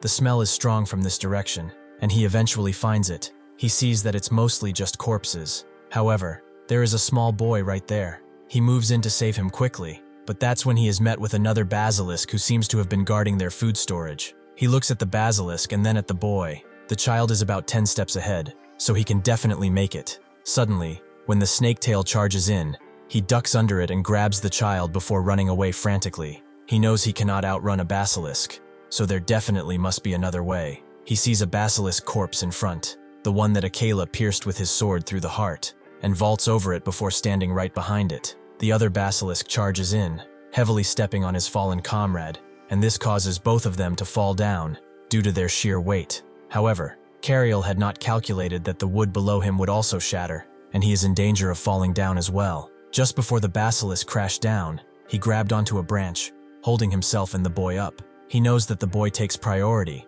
and tries to pull him up further and further. However, the branch snaps right as he grips it tighter. He resigns to his fate, closing his eyes. However, that's when he is grabbed by an armored hand. It's Ram who asks if he's all right, and who looks a little worse for wear than before. Clearly, this battle has taken a lot out of all of them, except their lives. Fortunately, they rescued the missing child without any other casualties, and the disappearance case in the forest was thus resolved. Kariel, after this, is sleeping pretty soundly, with Reina noting that she cast a spell before leaving, poking at his cheek, thinking that he should be awake by now. Nora approaches Ram, who is close by, and notes that their village prepared food and gifts as a token of their gratitude, so they wanted to ask if he would please attend. She also wonders why it's getting darker and darker. Ram tells her not to worry too much about it. It's like a chronic condition of his. Nora understands, and she will assume that he is attending then, and he must also bring his guide friend. Ram confirms he will pass it along and breathes a sigh of relief. That's when Akela approaches and asks if he's listening. Ram apologizes, as he was lost in thought for a moment, and asks if the results from examining the monster's corpse came in. Akela says that they did, but he is not here for that. Could they talk a moment? They go into an alleyway, and Akela begins talking about this case, and, more specifically, about the future. Before coming here, he handled a case where a golem attacked people. The truth was that their cores were corrupted to make them act as monsters. And this time, they have a bizarre case of monsters fusing. From the investigation, the connection point between the siren and the basilisks was similar to the object that corrupted the golems around. Both cases were done by the same organization, and the probability of that has become quite high. What he wants to talk about now is the main point, the relationship between the Demon King and the Holy Sword. True prophecy or phenomena, like black clouds covering the sky, they can tell that the Demon King will soon appear. At the same time, the Holy Sword also reveals its location and position through prophecy. Like this, the two have an inseparable relationship. This is not exactly precise, but a Demon King and the Holy Sword appear roughly every 100 years. It's been like a law and promise that has continued to be fulfilled. Except once before, hero Perchun killed 2 Demon Kings. Perchun first defeated a Demon King 30 years ago, and the second was defeated 10 years ago. Something must have happened in between then. He wasn't a hero then, so he doesn't know exactly. Ram wonders if he is saying the law was broken because of Perchun, but Akela says that was just the Demon King appearing unexpectedly one more time. Akela explains that he is not blaming Perchun specifically. It's just that, after 2 Demon King defeats, what they thought was a law became meaningless, meaning that it wouldn't be strange if a Demon King or a Holy Sword appeared again tomorrow, or earlier basically. Ram guesses that everything he is saying is speculation, and Akela confirms as such. He has no proof. He doesn't really know what's happening or how either, but there is one thing he can say for certain. This Holy Sword recovery operation will be different from the operations they have known of. At the Royal Palace Vinat, someone tells Perchun that everything is ready, as they will depart soon. This is Perchun, the hero of the previous era, but he no longer looks the part. He stands there like a hollowed-out shell, less a legendary hero, and more a lingering shadow of a man. Ram goes back to the inn, thinking that he suddenly has a lot more things to think about, like the Holy Sword recovery, and the bizarre monsters and such. Suddenly he meets with Kariel, who is awake. He asks how he is feeling, and Kariel notes that he is good. The heroes did all the work after all, so what did he do? Ram notes that it is so, making Kariel fall silent. Ram emphasizes that he was joking. They couldn't have done it without him after all. After that, they both laugh off the awkwardness, and Ram wonders if it's okay if they could have a little chat. Kariel confirms as such, and Ram takes him to a nearby restaurant. After they sit down, Ram notes that he has been wanting to ask something. He is just curious about it. When they caught that siren, why did they have to target the basilisk specifically? Kariel notes that they were in a rush, so he did not get to explain. Thinking about it, it was a pretty simple problem. The part where chimeras do their biological activities is the main body, but there is no way a siren that breathes through its gills could be the main body in a forest with literally no lake. Ram understands. If he thinks about it, it really is a pretty simple problem. Kariel notes he was just lucky he was right, but he also wants to ask a question if he could. When he dealt with those bandits before, when Akela was greeting people, he went into the carriage. He wondered if he was shy, but that did not seem to be the case, so he thought there might be a reason. If it's a difficult thing to answer, they should drop it, as he really doesn't want to pry too much. Ram says it's really not that. He asks if they remember their first meeting, and Kariel does, when they encountered the bandits, right? Ram confirms as such. He thinks he was quite surprised it all happened so suddenly, right? Many people admire and worship the heroes as something holier than thou, but people don't really know what's behind the helmet. After becoming a hero, what he has done is, for the sake of saving countless people, killing monsters, killing bandits, and killing people. That's everything he has been doing. Then, suddenly he had a thought. When he takes off this helmet of his, the helmet of a hero, he is just a killing machine made to just kill. After having that thought, he became afraid of taking off his helmet, and thus became afraid of people's gazes, the eyes of people who admire him, and see only the hero facade would simply pass over him. In the end, the method he chose was to hide in the shadows, and run away so that nobody could gaze on him, because he knows his real self is different from what people usually expect.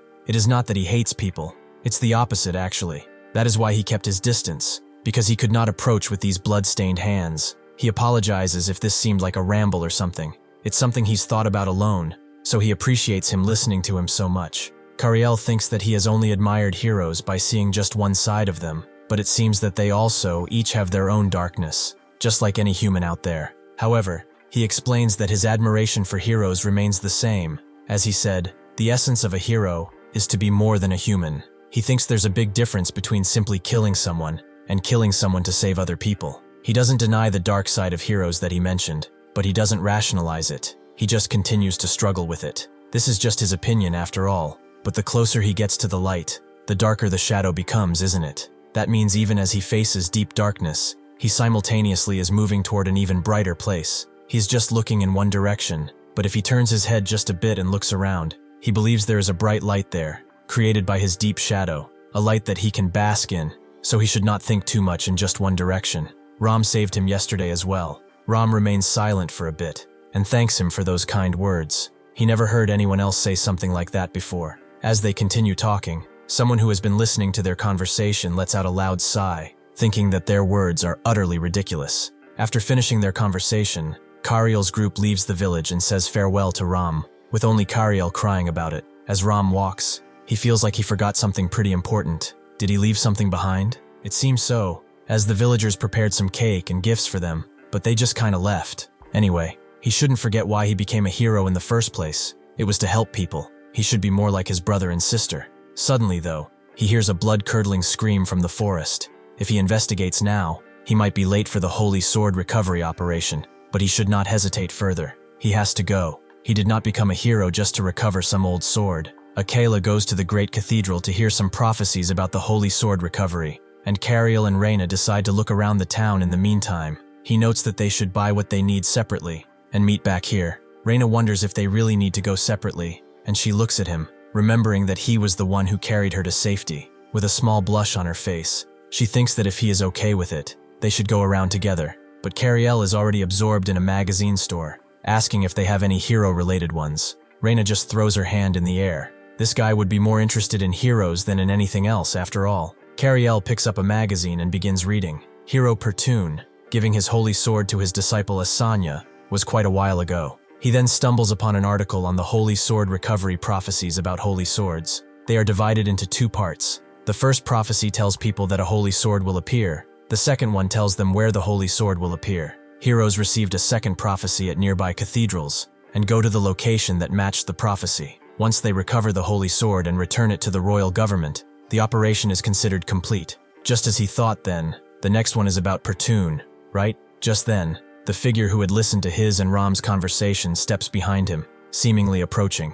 Meanwhile, Ram, who was investigating the forest, wonders what he heard. He came pretty deep, but there are no traces of monsters. He should head back soon. Suddenly, though, a monstrous hand lunges towards his neck and grabs him tightly. Ram wonders what he should do about this, but this is not just a simple monster after all. Ram immediately stabs the monster in the hand that was holding his neck, allowing him to be free. He knows that his throat almost got torn out, so this is him, another problem element alongside that mysterious group. This is a Blood Knight. The Blood Knight recognizes him as Hero Ram.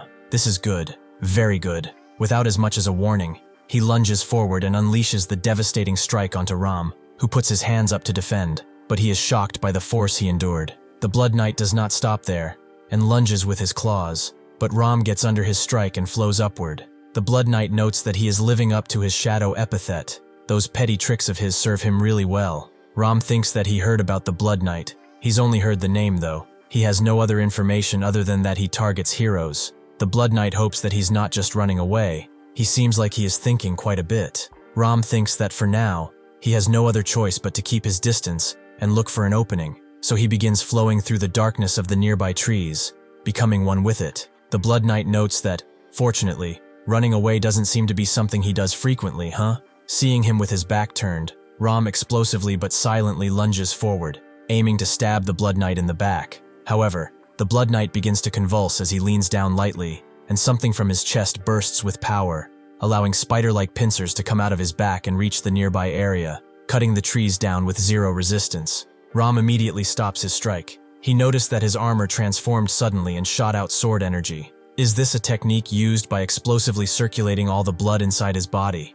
If he waits for an opportunity from far away, he will get caught instead, so he can't avoid a frontal battle like this. The Blood Knight notes that he cannot use his little tricks any further. He should not think it will be over if he runs away either. There are several others who can take his place after all. Ram tells him not to worry about something like that. He just threw away the idea of hiding and leaving a few hours ago after all. The Blood Knight grins. He wasn't expecting much from him in the first place. Then, he will become a trophy worth bragging about. Meanwhile, on Kariel's side, That strange person from before asks him if he likes heroes, and Kariel confirms that he does like them a lot. Isn't it harder to find people who don't like heroes? The person notes that they don't personally like them, and Kariel asks if there is a reason. It is because reality is different from what they thought. Kariel doesn't really understand what they mean, and the person notes that they will answer with a question. They point him in a direction, and note that those children there are playing in the clearing. At first glance, they seem to be playing together, right? A child with nice clothes who grew up in a good environment and is loved by everyone is at the center of the group, while the child with dirty clothes and a skinny appearance is the one separated from the group. If a situation arose where he could only save one of them, who would he save? Kariel seems a bit stunned by the question, but then very confidently says that he would save both of them. The person laughs, as that's exactly the answer they were expecting. Most people who encounter heroes through heroic tales like that say such things. Like people who seem like they could save the world with words, right? Hero stories are always really bright. Someone gets saved, and they themselves get saved as well. Kariel agrees. That is why so many people like them after all. The person notes, however, that reality is different. People who couldn't be saved aren't highlighted in the stories in the first place. That is why they are so bright. In the end, since one can't save everyone when the moment of choice comes, it is already decided who to save and who to abandon. These things happen outside of these heroic tales. Kariel denies it, claiming that they do not consider conditions when saving others. Rather, they save people while pushing themselves to the limits. The person grits their teeth, noting that they cannot communicate, but it is all right. Actually, he overheard yesterday his conversation with one of the heroes, so they naturally became curious about what choice he would make. Kariel wonders what the hell they are talking about, and the person notes that actions are louder than words. This time, they will show him true actions, not questions. Suddenly, out of nowhere, the person lets out a dark tendril and grabs that yellow-haired child. Kariel immediately moves in to intercept, but the person puts him down too, on his knees, to everyone's shock. After grabbing the child with the poor disposition, the person tells Kariel to choose. Who will he save, and who will he abandon? Now they can finally communicate a bit, right? Can he feel even a little of the reality they were talking about? Kariel pushes himself, wanting to move, but then Reina comes, noting that she has to save both, after all, and unleashes a magic circle right under the mysterious person. She didn't know that such words would come from her mouth, but she guessed it rubbed off on her from that idiot they are pinning down. With that, she unleashes a devastating strike on the mysterious person, aiming to make them let go of their hostages. Sure enough, it works, with the person now on their knees. Steam and smoke are coming out of their body. Kariel immediately moves, despite having been incapacitated moments before, taking out his knife and rushing in. He tries to strike the person and manages it, but Kariel sees something shocking that he doesn't understand. This guy is regenerating instantly without using holy power or healing potions. It's just like the basilisk. Before he can think further, the person snakes out their other arm and hits him in his side. At the same time, Reina tries to unleash another magic attack, but suddenly a bunch of dark tendrils appear from the ground below her and hold her in place. The stranger grabs the poor child in their hands and begins running away to the forest. He immediately thinks of chasing, but Reina stops him, wondering if he really is planning to chase after them. Kariel confirms as such, as they have a kidnapping on their hands, but Reina tells him to calm down. They cannot handle such an opponent like that by themselves.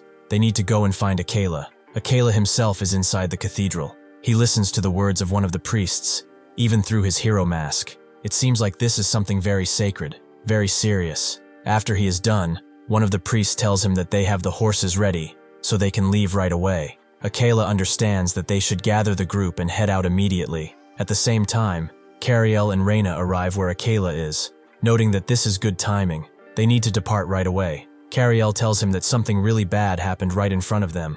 A child was kidnapped. Akela wonders who it could be, and Reina tells him it's someone using weird powers with roots and such. Akela asks where they went, and Kariel tells him they escaped inside of the forest, right outside of the village. Akela turns to the priest and asks how big the forest is. The priest explains that it connects straight to the deep woods. It is pretty large, but with his skills, what could take weeks should only take a couple of days. However, he should not forget what mission he is supposed to be doing at this very moment, and there are even more secrets that have not been announced to the public yet. Akela immediately becomes conflicted as he wonders, is this kidnapping connected to the recent incidents? Could it be the Demon King? The law has already been broken after all. This Holy Sword mission might not be normal after all. After a bunch of thinking, he sighs and thinks that he will have to make a choice. Kariel tells him that he thinks the kidnapper is part of a group that deals with monsters, and they are strong. They do not stand a chance. Only he could handle them. Akela slowly turns to them and notes that from this moment forth, what he does is his own choice, so they should please understand, as this is not something he can decide with a group. The strange person stops in an abandoned cabin deep in the woods and seals the door with a few dark roots. The poor child notes that she was just passing by, so could they perhaps let her go? The person caresses the back of her hair, noting that there is nothing to worry about. They did not bring her here to hurt her. Where are her parents anyway? She explains that she doesn't have any. She lives in an orphanage. The person asks if she gets along with her friends, and she doesn't really know. She doesn't think they want to play with her. They tease her for being in an orphanage, and the other kids are already praised for having talent in magic, or being warriors, but she has nothing at all. The person notes that the more they hear about her, the more she sounds just like them. The smiling child wonders if it's so, but then she knows that they are completely different because they have powers, and she doesn't. The person asks if she wants power like this. She could get it too, if she wants. The child, with a bit of hope in her eyes, asks how, and the person tells her that it is pretty simple. However, there is a condition. The child does think about it as much as she can. If she gets powers like this person's, her friends would stop ignoring her, and at school, the teachers would finally praise her. The person leans forward, noting that there is just that condition. The girl says that she will do it if she can have powers like theirs. She will do anything. However, she sees past the cloak that the person was wearing, and she realizes that she has to become a monster, just like them. People like them have no one who will ever save them anyway, so it's not like they are losing anything. With this monster power, she will never need help again. The girl looks down, claiming that this is not why she wants power. She just wants to get along with her friends, and when she is in trouble, the hero will definitely come and save her. The person grits their teeth and grabs her more roughly, more tightly, and tells her that the hero won't save her. There is no such thing as heroes in real life. Before they can continue their tangent, the door suddenly bursts open, and someone arrives, with the person thinking that they really did come to save her. Ram continues his fight against the Blood Knight, who charges in adamantly, but Ram sidesteps his next strike and unleashes one of his own straight into the Blood Knight's head. However, he catches the hidden blade and his fist with his sharp, uneven teeth. Ram uses this as leverage to attack from the other side with his other hand, but the Blood Knight simply puts his hand forward and deflects the entire strike, sending Ram's arm flying. Ram is naturally shocked. It was deflected by the arm. Or just what kind of abilities does this guy have? The Blood Knight charges in with another strike, which Ram dodges, but his arm suddenly transforms, ripping some of his cloak off as sharp tendrils shoot out. As Ram takes another step back, he is blocked by something, and in this 1-second mistake, the Blood Knight finds his opportunity. He arches his clawed hand upward, slashing Ram's cloak and helmet, and then uses his foot on the foot that got stuck, and breaks it before unleashing another strike with his right hand. Such a devastating strike that it rips off Ram's helmet and most of his cloak. Before starting this fight, he had a vague feeling that what awaits him at the end of this fight is nothing but endless darkness. He did not know who the several others the Blood Knight mentioned were, or why they are doing this. Is this all he can do now? Just pray? Then may light always be with his family, his friends, and all those who stand against evil. And may the light be with that boy until his very end. With a loud crunching sound, Ram's life comes to an end, as brutally as he has killed others. Back at the cabin, the person notes that someone really did come to save her. Unfortunately, it is not the hero. It is just a mere guide. Still, he is glad he wasn't Akela. He didn't think he would follow him all the way here, even bringing a sword he had never used before. Kariel looks down at the sword, and thinks that this sword belongs to Akela, not him. Akela told him that he could not go with him to find the child, shocking Kariel, as he did not understand what he meant. The opponent is so strong that only he can handle them, and most importantly, he is a hero, isn't he? Akela breathed out that name more like a curse than a title, and said that he is a hero, and that is why he cannot go. Recovering the holy sword is a hero's role. Kariel is no fool. He naturally understood what he meant. Rather than saving one child, recovering the holy sword is the path that saves a lot more people. He chose the path that saves everyone. Does that mean he has to make a choice to save only one side, like that bastard said? No, he could not do such a thing. He agreed with Akela. They don't know what variables might occur during the holy sword recovery, and recovering the sword is the hero's role, so he will go and save that child. He turns around, telling Reina that he is going, and the priest told Akela that this child seems to know quite a bit about the holy sword recovery. He should be careful about what he shares from this moment forth, and they will handle finding the child anyway. Before he left, Akela told him to wait a moment and gave his sword. Kariel did not want to take it at first, but Akela told him not to worry about it. He can recover his blade from anywhere, and he will tell him the prophecy. The prophecy is, at the highest place where eyes meet the mother of monsters, there appears what pierced her child. Kariel closes his eyes a bit, remembering these words as if they were scripture, and asks the person why they kidnapped the child. The person notes that it is not kidnapping in a dictionary sense. They are giving her a choice, aren't they? Kariel tells them that they are a monster pretending to help the weak. Are they trying to make that child become a monster just like them? The person wonders why it matters whether they are a monster or not, if they can save those who are outcasts. Kariel tells them to shut it, as he has had enough. If they really cared about the child, they wouldn't have chosen that method. This is just forcing their values onto them. Is he wrong? The person sighs, noting that everyone has their untold stories, right? Kariel refuses. They are just a monster, in thoughts and actions.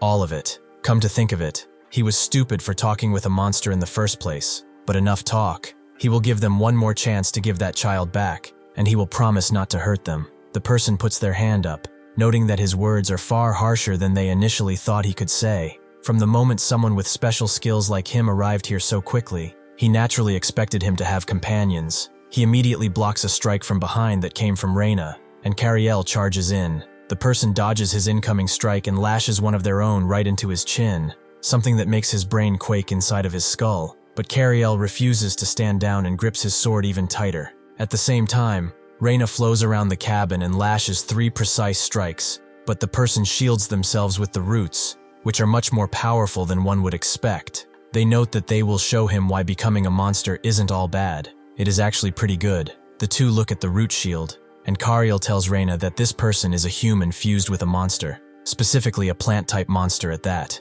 First, she should focus on using fire magic. After that, he will guide her based on the situation. She agrees, and Kariel is glad she's so quick on the uptake. Then they should go. They begin charging in, with the person unraveling the root shield and putting it around the small girl before taking the roots themselves and transforming them into a deadly serpent-like monster that recognizes its enemies instantly. The beast charges in at Kariel and Reina, but Kariel sees that its target was not them. It was actually the space around them, as it begins shooting thorns. Kariel defends with his blade, and Reina with her magic before unleashing a pretty powerful fire spell onto the root monster, but she is surprised to see that it barely has any effect, and the beast keeps overwhelming them. Is this person going easy on them, or do they have some kind of scheme? They should not let their guard down either way, as they are a monster who gave up being human. The person notes that, even after showing them the power gap, they will not give up. If they keep this up, they are really going to get serious. Is that okay with them? Reina thinks that basic fire magic will not work, so she should use a stronger one the next time. Kariel wonders when the support from the cathedral is coming, and Reina knows that perhaps this monster blocked them off somehow. Sure enough, there are a few soldiers who were sent out to help. However, they are blocked by strong walls made of roots that they cannot hope to pass in time. Reina unleashes an intermediate fire spell on the root serpent, which does seem to hurt it a lot more. However, not enough to stop it as it opens its gaping maw and closes it, letting the excess heat fly into the air. Reina is shocked to see that intermediate magic has no effect, and Kariel wonders about those plants blooming on that monster. They are camellia flowers, fire-resistant forest plants. Fire-resistant forest trees are plants with fire resistance used for wildfire prevention. They have high regeneration and high fire resistance, so they need a different method. He calls out to Reina and tells her that small fire spells will not damage that thing. Even if it's just once, she should use her most powerful magic. Reina tells him that higher tier magic takes a lot of time to cast, but Kariel tells her not to worry about that, as he will be holding out until then. As he grips his sword more tightly, the person notes that they are rather impressive. They have never been called impatient before, but they are tired of this now. So, if they could, they should just die. The person unleashes a bunch of roots from the underground that immediately snake towards Kariel, but he slashes all of them up, except one that gets into his shoulder and bites into it. He grits his teeth tightly, but he must endure at least this much until Reina's magic is complete. The person is no fool, and realizes that Reina is the key, so she unleashes another wave of roots right into her, which opens up and begins to swallow her whole. But before it can, Kariel moves in and cuts it up. Even if he gets hit in the process, he just needs to hold out a little more. But before he can, a bunch of roots come from above and pin him to the ground before he can even react to it. The roots drill into his body, causing him to scream and spout blood on the ground. The person wonders if he is okay. It seems like all he has done is get hit for the past few hours since they last met. Kariel just regains his breath and notes that, compared to what she is about to take, this much is nothing. Before the person can wonder what he is blabbering about, Reina unleashes a devastating fire strike, and the person notes that they have to block this one, unleashing a bunch of hasty roots right in front of herself. But Reina lets the fireball fly right into the person's face, and their eyes widen with shock as it lands upon them. The person suddenly gets transported somewhere else, somewhere dark. She wonders where this is, but only finds a chair. Upon sitting down on it, old memories naturally come back. She came here every time to watch her younger sibling's stage performance with her family. It's so easy to find her sibling, even in this darkness. If she listens really closely, she hears an enchanting song, followed by that voice, which leads her to a place where there is a beautiful appearance, a voice that draws people in. All those descriptions that don't fit her are attached to her twin sibling. Their family consists of their parents, her, and her twin sibling. They are just an ordinary family, except for being poor, and she thought their lives would continue to unfold ordinarily. However, the moment her siblings stepped onto that damned stage,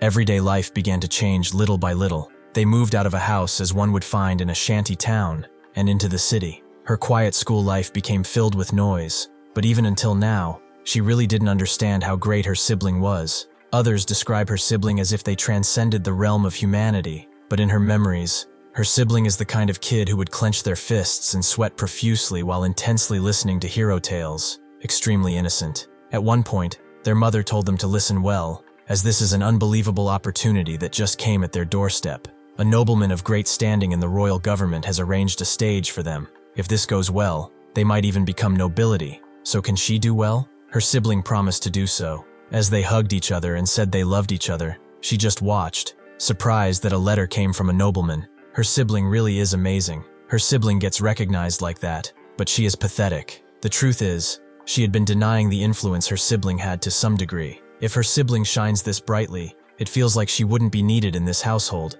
But through overhearing that conversation, she accepted the reality before her much earlier than expected. She could no longer treat her sibling as casually as before. At one point, while she was changing clothes, she found another dress in a dresser, one that she hadn't seen before in the past. She tried it on, wondering what kind of clothes these were, if they were stored separately. Her birthday was coming soon too. Perhaps it's a surprise. Before she could think anything hopeful, her mother smacked her across the head and made her take it off. She berated her, wondering why she put that on. Those clothes are for her sibling.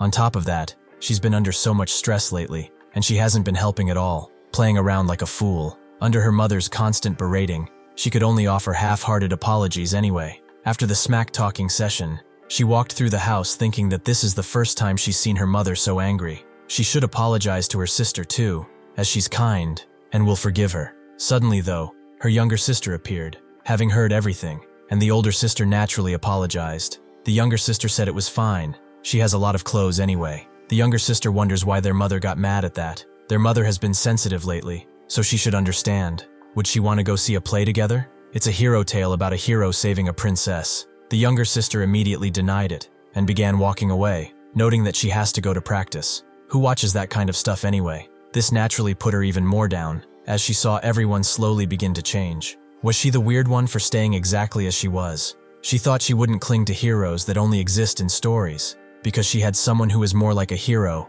than a real hero, her father. Someone who was unchanging, and always loved both of his daughters unconditionally. When he had time, he always talked with her. But naturally, even this could not go on for long. She does not know the details, however. From some point on, unseen monsters appeared and attacked residential areas and cities along with them. Their entire home was set aflame by a salamander, and she was caught in the wreck, still alive, but her legs did not have any feeling anymore, being completely useless. She still had her voice and pleaded with someone to help her, and that's when her dad appeared. She looked through the door and screamed a little louder. She saw their eyes meet and thought it was okay, as he would definitely save her. However, he just reached out, sweating, and asked where the second one was. At the same time, the younger sister screamed out for help, as there was smoke around the entire house. The dad gritted his teeth, and the big sister naturally did not want to believe it at first, these terrible thoughts blooming in her head, saying if it really is so, she desperately tried to cut all of them away, but reality soon crashed down on her. It cannot be. It's not like that. He was just confused and asked. Next time she would listen better. All she wants is to be saved. However, Her father had just left, and the big sister put her head down. This was a lie, all of it, and she continued pleading with someone, anyone, to save her. But nobody listened as the house continued to burn down, and that thought, that seed of corruption, spread to her mind. Why did her father ask for the second one? She does not know the reason.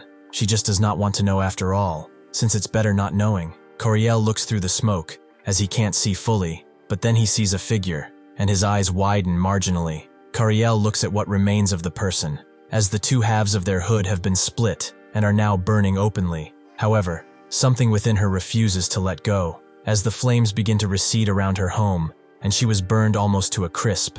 She was still alive, still pleading with her father not to go. At the same time, a strange person appeared, as he was pretty curious. She had a body that survived in flames like these. It would be a shame to just pass by. Since she wanted to live so much, she should come with him, as he would shape her into something much better. Kariel goes to Reina, and sees that she is passed out because of all the mana she unleashed in the fireball. He should hurry and take her to the cathedral, and the kidnapped child as well. However, out of nowhere, the person begins to regenerate from their lower half, making the flames continue to spread around them, leaving them more like a skeleton than a full human. Kariel is shocked to see that it's regenerating even while burning.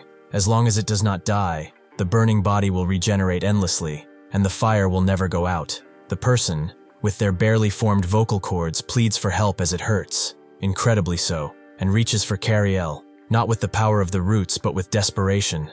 Kariel clutches Reina close to him, at least wanting to protect her from anything that was coming, but at the same time, the soldiers from the cathedral appear. One of them asks if they are hurt anywhere, and another notes that the enemy is covered in fire from head to toe. They should target the main body, but the flames are fierce, so they should all be careful. One of the soldiers asks where the child is, and Kariel knows that she is still in the fire. Sure enough, she is still being held by those roots. The smoke around them all is starting to get to her, as she begins coughing. The person unleashes another strike towards the soldiers, extending her own flesh and bones to do it, striking one person hard. He is alive, however his right side has been seared pretty bad. At the same time, she unleashes another strike on another soldier, whose body does not listen to him as he tells it to move. The captain grabs him and pulls him away from the strike, telling him to focus. The man apologizes, as the opponent's attacks are pretty erratic. The commander denies it. These aren't erratic from his perspective. It just looks like someone writhing in uncontrollable pain.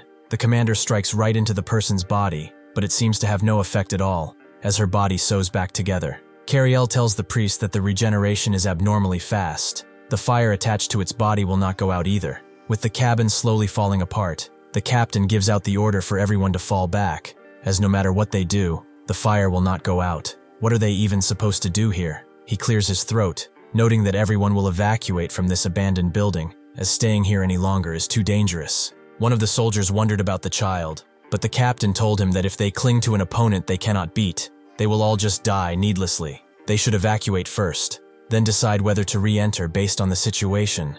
A bunch of useless talk spreads throughout the burning building, all coming slowly to the realization that they should abandon it, not out of some sense of strategy, but of self-preservation. The captain looks at Kariel and notes that they should evacuate, but Kariel refuses. He made a promise and said he wouldn't make excuses anymore. No matter what happens, no matter who the opponent is, he will not back down now. The person, burned by the fire, slowly comes to, and she slowly realizes what happened. She understands because of her, it happened like this, and she can no longer save this child either. With this body, she cannot even hope to get close. Maybe someone else will. However, seeing the soldiers begin to retreat one by one, she realizes there is no one.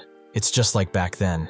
That's right. She was certain all of this time that heroes who save everyone only exist in fairy tales. So she acted to prevent people like her from appearing. She started this for the abandoned ones. So why did it turn out like this? What's the reason for all of that hatred, that ignorance? Because she's just a useless person. It's what a useless abandoned wretch like her did. But this is not what she wanted. Because of trash like her, something like this happened. She apologizes profusely to the small girl, begging for forgiveness, as this is all that she can do anymore. Suddenly though, someone sprints out. Naturally, it's Kariel who rushes through the flames, through the burning wood and the smoke, and before the ceiling can fall on the small girl, he catches it with his hands, searing the flesh and skin on his palms, but he manages to throw it away in time. The person looks at Kariel. He jumped into those flames to save the girl, This person is saving everyone just like they said. So then, really, what if this person had been there back then? She unknowingly reaches out to Kariel, who looks at her, then at his blade, and then grips it tightly before rushing towards her. But she just wonders, would he have reached out for her that time as well? Sure enough, Kariel would have. He does so now, but she doesn't understand why he is reaching out for her. Kariel wonders if she does not need help, and the person wonders if it shows she does need help. But still, her lower lip begins to quiver, and she looks down at the ground. She says that there is nothing that she's good at. Her face is not pretty either. She gets compared to her sibling every day, every hour. Actually, she is just a useless thing, a burden. There is no way he'd want to save someone like this. Kariel crouches down, having heard the whole story already, so she has many reasons not to receive help. But what about this? He extends his hand further and smiles warmly, noting that having just one reason that she needs help is enough for him to never pass her by. The person wonders if it's so. Does everything she just said really not matter? Is he really saving her? Kariel confirms as such. It never mattered. His arm is starting to hurt already. So won't she grab it? The girl, the woman, the person, never expected to see someone like this. They thought they wouldn't exist, that they were just fairy tale heroes. But a hero who saves everyone really does exist. Kariel impales her with his sword, but she just puts her arm around his, holding on, and thanks him. Kariel believed that the only obstacles a hero faced during their numerous adventures were monsters. However, he has met something entirely different now. The person thanks him for saving her from the bottom of her heart, as he is a true hero. For some reason, someone called him a hero, a girl whose nature as a monster or human remains unclear, but the words she said pierced deep into his chest, etching into his very soul.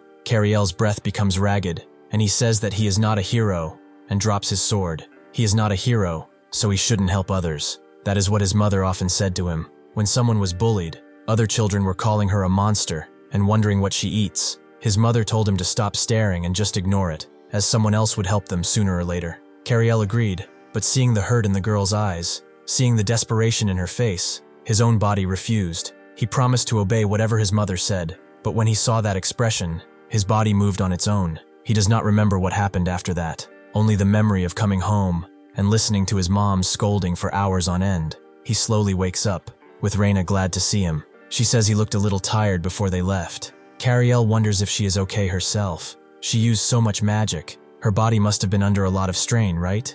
Reina knows that she got treated at the cathedral, so it is fine, but he keeps looking unwell. Kariel knows that it's because he set out on this journey to get revenge on monsters, and he thought only monsters would appear before him, but that monster, that girl, had a face of someone asking for help, the same face he saw when he was young. Yet even though they were making that expression, he couldn't stop. He swung his arm because he was scared of the flames before him, so he just kept swinging the sword in his hand. He didn't want to do that. He really didn't. He never meant to. It just always is like this with him. Why does this always happen? Why doesn't he ever have a choice? He's always just been dragged along to stuff. Reina tells him that it's not his fault, and Kariel clenches his fists, claiming that in the end, that person called him a hero. He gave up on being a hero a long time ago, so why would it have been different if he really were a hero, as they said? Everything would have been so different if he were strong like a hero. His friends, the village, his parents. He was sure he'd given up on this foolish dream of his, even though the possibility is lower than dust coming through those cracks. No matter how much he thinks about it, he couldn't give up. After all, as he thought, he wants to become a hero. They are now both heading towards the labyrinth Echidna, the location from the prophecy Akela told them about, the highest place where eyes meet the mother of monsters. The mother of monsters is the Echidna, and the highest place must mean the top, very top of the tower. There are checkpoints they must pass through to reach the labyrinth. They happened upon one of the checkpoints, and Kariel points out that tower behind it. That's Echidna. The tower-shaped labyrinth behind that tower is the corrupted land. If she looks closely, the sky is split. It's called the demonic realm's entrance, and from that entrance, the demon king appeared. Suddenly though, as Kariel looks at it from so far away, that entrance, that crack in the earth that will never go away, suddenly awakens with life, and his eyes react much the same way. He clutches his head as he is hit with a wave of migraines, but wonders what the hell was that creepy gaze. Who could it have been from? He explains that he felt like he made eye contact with something beyond the demon realm, and got startled for a moment. Reina asks if it's a woman, and Kariel doesn't really know what to tell her now, but he just got chills. Before they can enter the checkpoint, two guards stop them, with one of them noting that this is a place where missions are carried out under the royal government's orders. Entry is forbidden, unless they are authorized to do so. Reina knows that they are companions of hero Akela, and they are participating in the Holy Sword recovery operation, so they want to meet Akela. One of the guards doesn't know where they heard that from, but they should stop playing around and just leave. The other guard wonders if he could just check at least, but the older, seasoned guard wonders when they have the time to check something like that. Their people are already inside, and they already have their hands full with troll gatherings. It's giving him a headache, so they should hurry up and leave. Reina knows that they can participate in the battle as well. Not right now, but once they recover a bit more, they definitely can. The guard wonders what they are saying. They are just brats, so she should scram with her boyfriend over here. Reina tells him that he's not her boyfriend yet, and another person speaks from behind, noting that they don't seem to be lying, so he should just let them in. The guard notes the interruption, but then his eyes widen as he sees that it's Hero Asanya's party. The person who talked notes that it seems like they're part of a hero party, just like them, but the guard wonders if she's here. The blue-haired woman confirms as such. That is correct. Hero Asanya is right here too. At the high walls of the mountain around the area, the trolls are gathered, rushing in with their jagged blades and mighty clubs. The guards move in, with the spear cavalry forward, but as the commander gives the orders for the archers to stand by and fire at his signal, someone arrives. Hero Asanya. The commander immediately tells everyone to retreat and withdraw from combat. Asanya continues his slow walk towards the trolls, wielding two blades at once, and tells the ugly trolls not to look down on him. He begins slashing them one by one, unleashing strikes so devastating and swift that nobody even sees them. Since they look down on him, now it's their turn to look up. The guards don't even know what happened. Those trolls just look like they suddenly fell apart. Hero Asanya is the only disciple who learned swordsmanship from Pertun, the previous Holy Sword hero. He is a hero who received the Holy Sword itself, and inherited all of that symbolism with it. True to the epithet of the berserker, he enjoys fighting. Moreover, his combat skills are among the top 3 of all heroes, which is why he is the first hero deployed to the front lines on Koridora. With someone like this here, Kariel wonders if they should feel relieved or nervous. However, his words and attitude aren't as intense as he thought. He sees Asanya's party, and tells Reina that they should go and follow those people from before. They do so, but end up inside the walls near where people are cooking and chatting over fires. Reina guesses that this is the barracks for the soldiers entering the labyrinth, and they eventually find that person from earlier. Kariel thanks her, as they got in easily because of her, and Reina does the same. They haven't even found their party yet. The person notes that it's a bit embarrassing. What happened earlier wasn't just her opinion. Someone from behind her speaks, noting that it's nice to meet them. Thanks? Let's say they received it together. He is a guide, right? The man is an archer. Kariel wonders if that really was a rhyme, and the man knows that he has a younger sibling, so he couldn't just let him pass by. Kariel wonders about this sibling, and whispers with Reina, noting that this person resembles the apprentice warrior they saw before, the one they explored the labyrinth with. Reina thinks he kind of does, and she doesn't really remember unimportant people like that. The man, the archer, notes that personally, he feels an affinity for the guide profession. To explain why, he has to go back to when he recently heard news that his sibling was seriously injured. He notes that from what he heard, the injury was life-threatening, so how is he still alive? The sibling wondered if that's what he says to his brother, who just came back from the brink of death, and explained that he is alive thanks to that person. At first, he looked down on them for being a guide, but that person never gave up on them, so they could survive that day. He wants to meet them in person and express his gratitude. The priest next to him agrees. When she almost got stabbed by a bandit's sword, he appeared and blocked it, and she learned properly about the guide profession. It seems like a really attractive job, right? So she wants to meet him again too. They should look for him together. The warrior immediately backpedaled, thinking about it again. Perhaps it's not worth going to find him, right? The archer continues. Even when he asked his sibling for a description, he wouldn't answer. He only knows that he is a guide anyway. That's what happened. Someday, if they meet, he will have to repay him. Reina notes that the composite sketch is totally Kariel, who immediately becomes very happily embarrassed and scratches the back of his head. He doesn't know who it is, but he must be a very sincere, young, and handsome person. He'd really like to meet them too. It must be someone one could learn a lot from. Reina tells him to stop it, as his old personality is coming out again. The woman from before notes that if they are still talking, they have some time left before departing for the labyrinth, so why don't they eat their fill while they talk? If they go into the big labyrinth like that, they will get hungry, so there is no need to decline. The archer can't guarantee the taste, but the two, having not eaten anything in quite a bit, immediately agree, noting that they will eat very well. As they eat, the archer wonders if the only reason they came to find them is to thank them. Kariel notes that actually they wanted to ask them if they could accompany them until they meet Akela, as outsiders like them might stand out and their physical condition isn't the best either. The woman agrees that they should travel together until then, but they look quite young.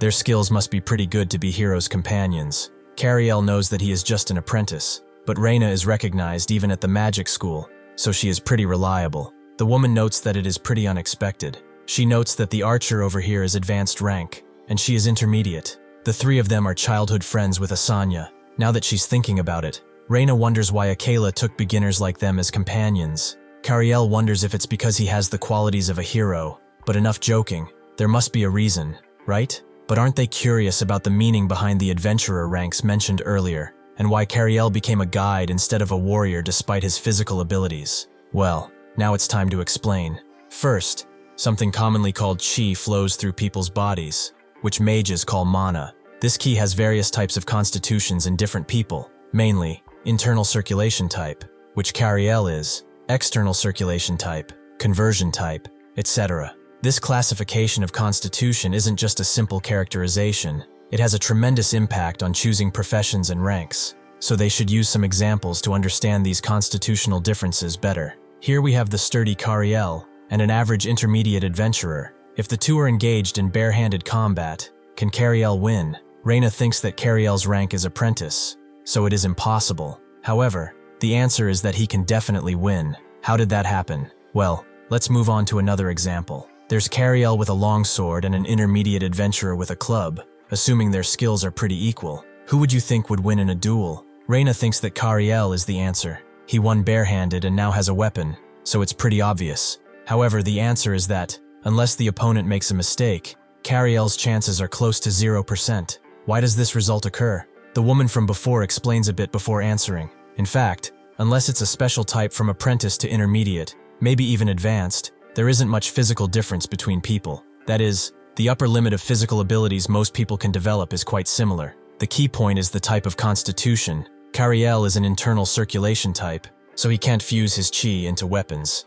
But the adventurer with a club was an external circulation type, so he could infuse his kai. That is precisely right. But simply infusing ki into a weapon isn't what decides victory. There's a rather complex truth hidden in here. Tools are basically consumables. The more one uses them, the weaker their durability becomes, and the blade naturally dulls. When one uses tools while connecting their chi to them, the following phenomenon occurs. The more they swing, the sharper the blade becomes, and its durability grows stronger. It's basically like a human muscle. The reason for this is quite simple. By connecting one's chi to the inanimate tools and equipment, they grant them characteristics that only living things possess, and those tools, like human muscles, no longer deteriorate but grow this way. The constitution can gauge what profession suits one, and what rank they can reach. In Kariel's case, his physical abilities have nearly reached their upper limit from all of his efforts, but due to the constitutional differences, he gave up the warrior path, which has pretty clear limitations. Additionally, with simple equipment alone, while he might handle people, there is a limit to facing monsters. When using equipment connected with chi, the required threshold becomes very low, and the equipment is also affected by constitution. The archer would like to explain more, but unfortunately they are out of time. The guards call everyone out as they are entering the labyrinth. Before they go, though, the woman gets up and wonders if they will be okay in their clothes. It will be pretty cold. Reina says that she is fine, and Kariel knows that it is a little cold, so the woman tells him to follow, and takes him to a chest that has a bunch of clothing. She asks what his size is, but Kariel knows that he will find it himself. Just helping this much is enough. Reina looks sternly at the archer, noting that the food was delicious today as well. The archer notes that they have side dishes left over, and starts to ask for them. But Reina looks at him with eyes dilated in rage, and asks him to say what he wanted again. But the archer immediately backs off, claiming that it's nothing, as he cleans his bowl. He thinks that Kariel should run away from that girl, as this type of woman is really dangerous. Suddenly, though, he meets a knight whom he is acquainted with the knight noting that it's been a while. How has he been? It seems that he's adventuring with a hero, right? The archer confirms as such, noting that it's basically all the same, with the knight laughing. It really is a pretty worthless struggle everywhere. How many times has he told him to take this route instead of becoming an adventurer, though? By the way, those children next to them, are they new companions? The archer notes that they are just passing acquaintances, really. The knight looks at them as they talk and thinks that they are far too young. After today, he might never see their faces again. Would it not be better to stop them now? The knight tells him that it's not his responsibility anyway, just because he didn't stop them. He just does not wish to see him blame himself again, but they are calling for him, so he will go on ahead first. As he does so, the archer pulls at the high collar over his mouth, noting that he will never show a self-blaming appearance again, no matter what happens. With everyone ready, Asanya notes that they will depart, and they begin walking outside of the first checkpoint. They pass through snowy mountains and through trolls, and they finally arrive at their location, which is pretty impressive. For some reason, a holy sword appeared without a demon king appearing, so they came to recover the holy sword that appeared for unknown reasons. That is why they went to this place today. Heroes gather at the massive labyrinth Echidna, but who knows? Among those gathered today, the owner of the holy sword might be born. If the owner of the holy sword is born, then that means a demon king could be born as well, as it is written everywhere. The Blood Knight from before thinks that it is time to go to where the heroes gather. It is time to unleash their feast. Labyrinth Echidna is a tower-shaped labyrinth divided into 7 floors. On each particular floor, one of Echidna's children, such as the Hydra, Cerberus, or Sphinx, stands as a guard. The monsters on each floor change randomly each time, but on the highest and final 7th floor, the mother of monsters, Echidna, is always there, waiting. Kariel looks at it from down below, thinking that it is of an unbelievable height. It feels overwhelming just from the sheer size, before even going in. But when thinking about who was around him, it all felt a little reassuring again. Inside the first floor, a bunch of guards stand watch, one of them wondering when they are going to come down. He's been in this one spot for hours. Another guard hears footsteps, wondering if they actually retrieved it, but his comrade notes that they are coming from down below, and sure enough, Asanya appears. He knew some brats would get here ahead of him, but why has the holy sword not been retrieved yet? One of the guards explains that he knows the heroes definitely went up, but they still have not come down, so he is not entirely certain. Asanya notes it's unexpected to hear that there are heroes, so which of them are up right now? The guard is, again, not sure, but there are definitely 3. He continues explaining further until Asanya stops him, surprised to hear that even with all that, the holy sword has not been retrieved. Alright then, they'll just head up right away. The guard also informs him that a certain someone has arrived, which shocks Asanya.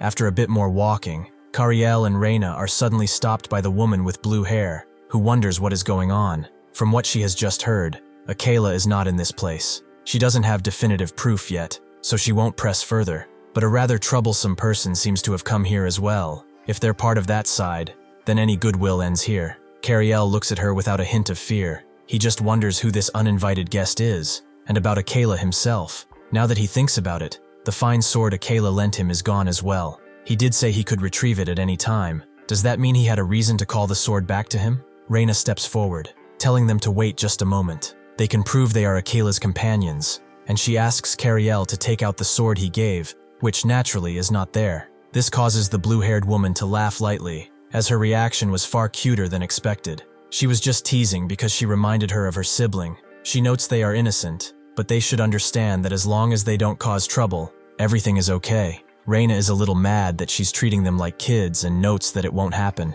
The archer apologizes along with the blue-haired woman, who, now that she thinks about it, notes they do not even know each other's names. So, to make it up to them, they should introduce themselves. She puts her hand forward, offering a handshake, claiming she is Inez. It seems like they will be traveling together a bit longer, right? The archer also introduces himself as Cinnamon. Kariel looks at the hand, recognizing it for what it is. Was taking this outstretched hand really something to hesitate over like this? He takes it, shaking it lightly, and asks if he can just call her Nuna, surprising Inez. Reina notes that back then, when she told him to do it, he ignored her. Kariel notes that she's not older than him, and Inez agrees, with a melancholic expression on her face, telling him to call her whatever he likes. In the outer area of the 2nd floor of the labyrinth, Asanya finds a bunch of dead monsters. Someone notes that it's been a while, and Asanya agrees. Asanya was wondering why there were no monsters, but it was Rizen's doing.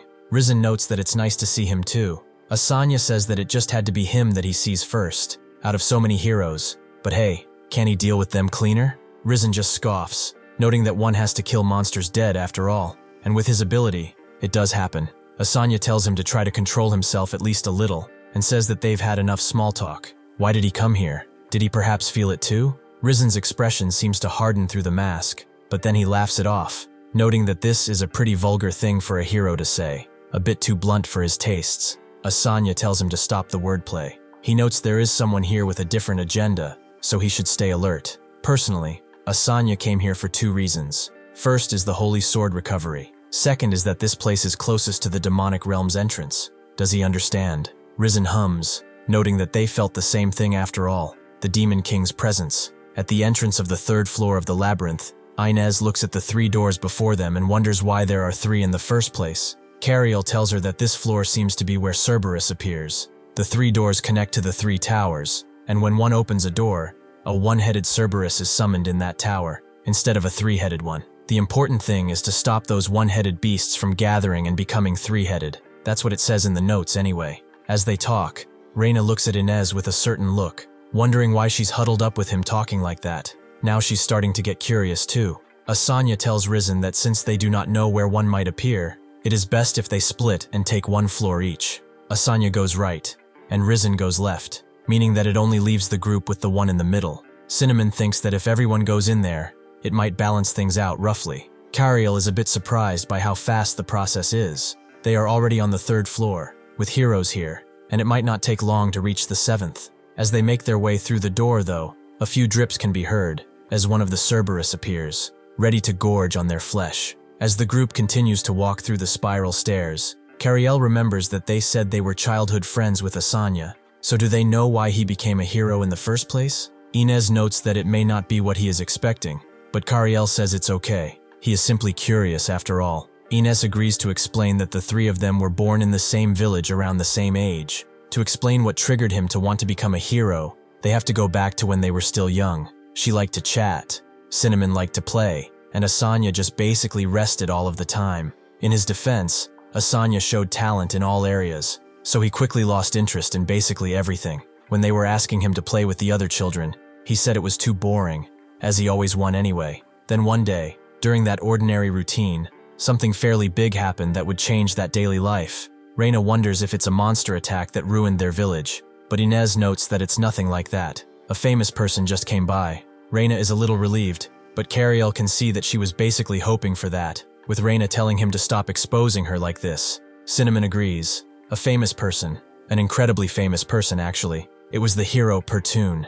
He came to their village, likely to deal with the high-ranking monsters that appeared in the Nibra areas. The villagers who saw the hero's procession were cheering and applauding, filled with excitement, but Asanya seemed to feel something entirely different. After the procession ended, and the earlier fervor cooled with the night air, just as she was suggesting to head back, Asanya's eyes still held that same heat, and he said this one thing, that he would become a hero. After that, he changed entirely. The reason he didn't hang out with them wasn't laziness anymore, but training, and he really did become a hero. She doesn't know what he felt that day that made him want to become a hero. Inez notes that, unless he is an absolute idiot, he didn't become one just because it looked cool, or so she hopes. That's how they are still traveling together, like when they were kids. Reina notes that this reminds her of a certain idiot next to her, and Kariel gives her a long side eye, but Inez finds it strange. This situation right now is strange. They've climbed the tower quite a bit, but there is no sign of Cerberus or any monster. Are they misunderstanding something?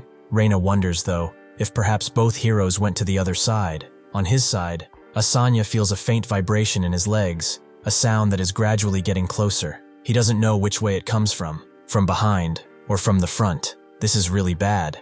If he is not careful, he will be crushed from both sides. Suddenly, though, something appears right behind him, using the spiral staircase to immediately close in on him and lunge. Asanya has already detected the beast and crashes his blade into its neck, killing it instantly. At the same time, another beast appears from above, descending on a spiral staircase with much more frightening speed. Asanya himself notices this hound too, and puts his hand through its gullet before taking it down with a large overhead swing. He can see, however, that he is not finishing them off at all. The jaws of the one he just hurt are broken, but its spirit is unbroken. Asanya catches both of its jaws, and is pushed back a bit, but then uses his force to swing them even more open. He knows that this must be one of the Cerberus beasts. It wants 3 heads, huh? Then he will give it what it wants. The beast knows it messed up, and Asanya begins to roughly pull the jaws in opposite directions until he completely unhinges its jaws and goes even further. making orange blood spray everywhere as the beast falls down breathless. Asanya catches his breath and turns back around, as there was still one more breathing beast that he left embedded in the wall. His group waits at the entrance of one of the towers, and when Asanya comes around, he asks about the other side. Cinnamon tells him that they haven't come yet. This might be meddling, but just in case there are variables, he should go check the situation. Asanya tells him that there is no need for that. They should wait here. Risen might be particularly slow, but they have no reason to rush either. Before long, they are at a 5th floor entrance, where they are met with a pretty shadowy figure who looks right out of a medieval painting. Risen wonders if it's a monster, and Asanya calls him an idiot. That's actually a hero. The hero himself notes that it is understandable that he thought he was a monster. His eyes are quite dim at his age. Risen notes that he is not even 30 yet, but what is he doing alone in a dark place? Is he aura farming? Asanya himself asks Helium what brought him here, and Helium tells them to say one question at a time, as he is getting pretty confused. First, if they look around, they will see numerous doors and passages. From what he briefly observed, the floor is like a maze, and he has not seen any monsters yet. However, someone stands above them and smiles with manic glee. She tells everyone to stay quiet if they can, as now is the time to answer questions, isn't it? As Kariel sees Helium, he thinks about his reputation. He was appointed a hero at a very young age, and the ability he uses is none other than the power of the sun itself. He is popular enough that certain groups show fanatical worship towards him. Kariel has even heard Helium is younger than him, which, in short, means that he is insanely jealous. Reina agrees, and that's when the Sphinx appears and notes that it's time to answer the questions. This is the monster of the 5th floor, the Sphinx. She is pleased to see quite a large group gathered here. She will be telling them this in advance. This is a place where sharp, brilliant minds hold more power than their sharp blades.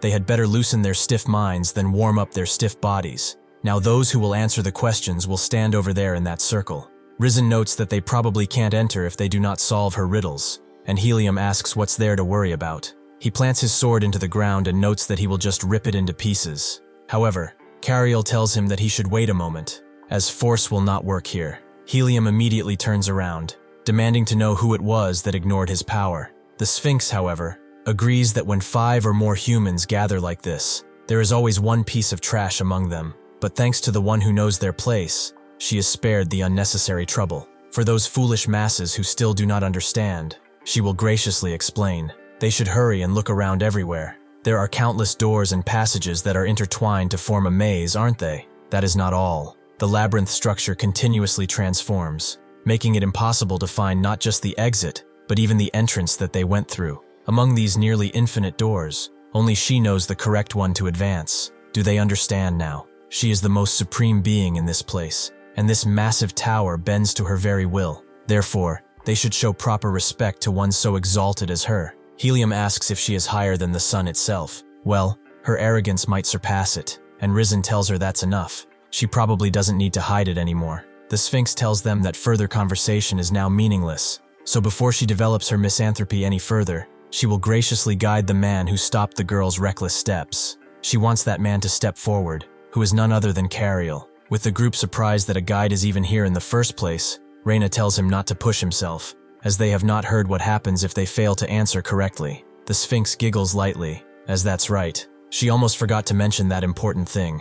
If they fail to answer correctly, surely he knows what happens without even asking, right? Knowing won't change a thing anyway. If they want to climb this place, that is. Kariel basically knows that it means that he's dead, and Reina notes that perhaps he shouldn't, but Kariel grits his teeth and says that he has to. He does not have a choice. The Sphinx is a uniquely intelligent monster capable of pretty deep communication, but since conversation is possible, he cannot think of her as a mere monster anymore. He should recall the contents about the Sphinx written in his father's notes. He will calmly think it through, and calmly pass this challenge. Asanya stays silent, and Helium can't believe that bastard just called her out like that. The Sphinx notes that this must be his first time in such an important role. His nervous appearance is quite notable. She appreciates the courage herself, so she will start right away. This is one of the Sphinx's traits. She is unnecessarily kind. The first riddle is given. In the morning, it walks on 4 legs. At noon, it walks on 2, and in the evening, it walks on 3. What is this creature? Reina herself has heard this type of riddle before, so that means it shouldn't be difficult for Kariel. However, she sees that he is not answering. She is annoyed and scared that the Sphinx gave him this question right from the start. A knowing smile plays at the Sphinx's lips before she bursts into laughter, noting that the question might be difficult after all, even though she gave him the easiest one out of pity for his situation. For the sake of his reputation after stepping forward, he should try a little harder, or perhaps he would like some help. Risen thinks that they will have to solve it with force after all. Asanya tells him to hold on, as there might be some kind of answer here, and Helium himself wonders what the answer is. Some kind of monster. Reina knows Kariel's actions have a reason, but she is still pretty frightened for him. He explains that the answer is a human. The 4 legs in the morning represent infancy, the 2 legs at noon represent youth, and the 3 legs in the evening represent old age, as they have to lean on canes to walk. The Sphinx agrees. That is correct, and everyone breathes a sigh of relief, thinking that it's over, making the Sphinx laugh even harder now. They are celebrating as if they've solved everything. They should not relax so much. She'll be giving the next question right away. Everyone is a little confused, as they all thought it was just one question. But Kariel himself knows the Sphinx's questions are not limited to just one. There were only a few questions with answers written in the notes. No matter how much he thinks about it, he cannot think of any method other than flattering the Sphinx to get easier questions from now on. He will lower himself as much as possible and raise this beast in front of him to a godly status. The Sphinx asks her second question. There are 2 sisters. Each gives birth to the other. Who are they? From the moment the Sphinx posed this question, Kariel noticed something rather strange. It gave a fairly famous riddle. There is no way the Sphinx's questioner did not know that. Therefore, he predicted there wouldn't be just one question. Also, the question just now is the one he knows from his dad's notes. But the Sphinx's questions are never universal. Those notes are closer to tactical knowledge among guides. Yet it was still a somewhat frequent question, which means his plan is working quite well. As he thought, the Sphinx isn't a monster following its instincts. So this time too, he shall stall before answering. He decides to think a bit on it, and then notes that he has an answer. And the answer to that question is day and night. The Sphinx confirms as such. This is a digression, but he doesn't seem to treat her like a lowly monster. It's been so long since a human showed respect. Kariel believes that even with children, one should have the same attitude, even with different species. The Sphinx is a little shocked before she begins laughing. True to a profession that works with its tongue, while others move their bodies, he makes his words rather pleasant to hear. This naturally annoys Kariel, although he doesn't show it, and the Sphinx notes that the statement could be misconstrued. She means he knows how to navigate the world well, and not as an insult. Kariel cannot let her see that he's offended, and says that it is not bad at all. Bitter words are beneficial, so he will take them to heart. The Sphinx agrees, and notes that he is rather different. Does he know this saying? Those at the highest places are lonely, especially if the difference is so great that even among the same species, conversation isn't possible. If he understands that, then he understands she's saying he has some brains. However, she must separate public from private matters. His words were quite pleasant to hear, but she sensed an intention behind them. Kariel is amazed that she caught on so suddenly. Was he too fake perhaps? Or does she have some sort of ability? The Sphinx explains that words are inherently wrapped in a layer of packaging, so what she wants to say is that they should unwrap that packaging together. However, looking at the answer key because he's curious about the answer while solving problems is wrong too. Riddles are fun, because one unveils them oneself, so he must feel the same. Before he answers all of her questions, she too will figure out his hidden meaning. Kariel agrees, and thinks that it's fortunate for now, but even if he's caught, nothing bad will happen. The Sphinx rises a little higher on her pedestal and notes that this is the final question, so he should squeeze his brain just a little harder. This can revive the dead, can make one cry, or laugh, can make one young, and is born in an instant yet lasts a lifetime. What is it? Finally, Kariel has met a question he does not know the answer to. This thing's questions are somewhat like nonsense riddles, so should he say he needs to approach them abstractly? First, reviving the dead. Does this really mean dead people, or is it just a metaphor? It does mean dead people, but reviving them is impossible, so it must be figurative or metaphorical in a sense. What does making one young mean? He does not get it. He has heard of magic slowing aging somewhat, but he has not heard of making someone young and making him laugh or cry, which means it influences him, so it could be something real. Finally, it is born in an instant but lasts for a lifetime. The Sphinx watches him with interest, noting that he is different from before. Something has changed. Just what is he hiding? But then she suddenly becomes more focused on him, her eyes becoming a lot more intense. Kariel thinks he should stop reasoning and try visualizing it directly in his head. This requires more creativity than logic. So first, he needs to visualize what makes him young, and next is what revives the dead. He sees his teacher, his father, and his mother.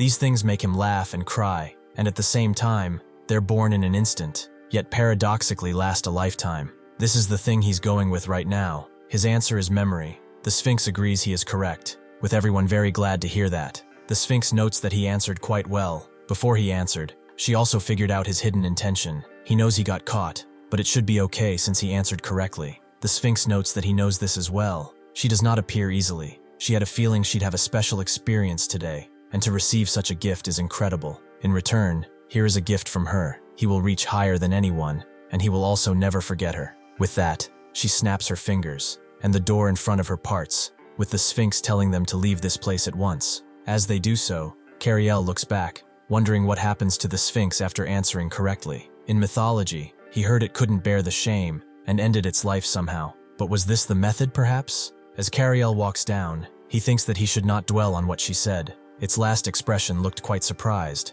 But anyway, he is now more impressed by the structure they are walking in. Is this perhaps a shortcut? If so, now they are on the 7th floor, the labyrinth's final level. If someone came before them, they would be on the 7th floor. Meanwhile, on the 7th floor of the labyrinth, a group can feel a vibration, with nothing like this having come up when they entered. They ask Perseun if he has any idea what it is, and he explains that it seems someone solved the Sphinx's riddles. As Kariel looks out of the window, he sees something bloody fall from the sky, something he recognizes, and he almost falls off the cliff in surprise. Reina sees this and asks if he's all right, and Kariel, with sweat developing on his face, says he's fine, but damns the Sphinx. So what it said was not complete nonsense after all. They arrive at the 7th floor of the labyrinth, Echidna. They find no monsters from the 6th floor on, meaning that someone came here first. Upon seeing something, Asanya immediately bows his head and tells the others to do the same. With them immediately doing so, they all introduce themselves to the former hero.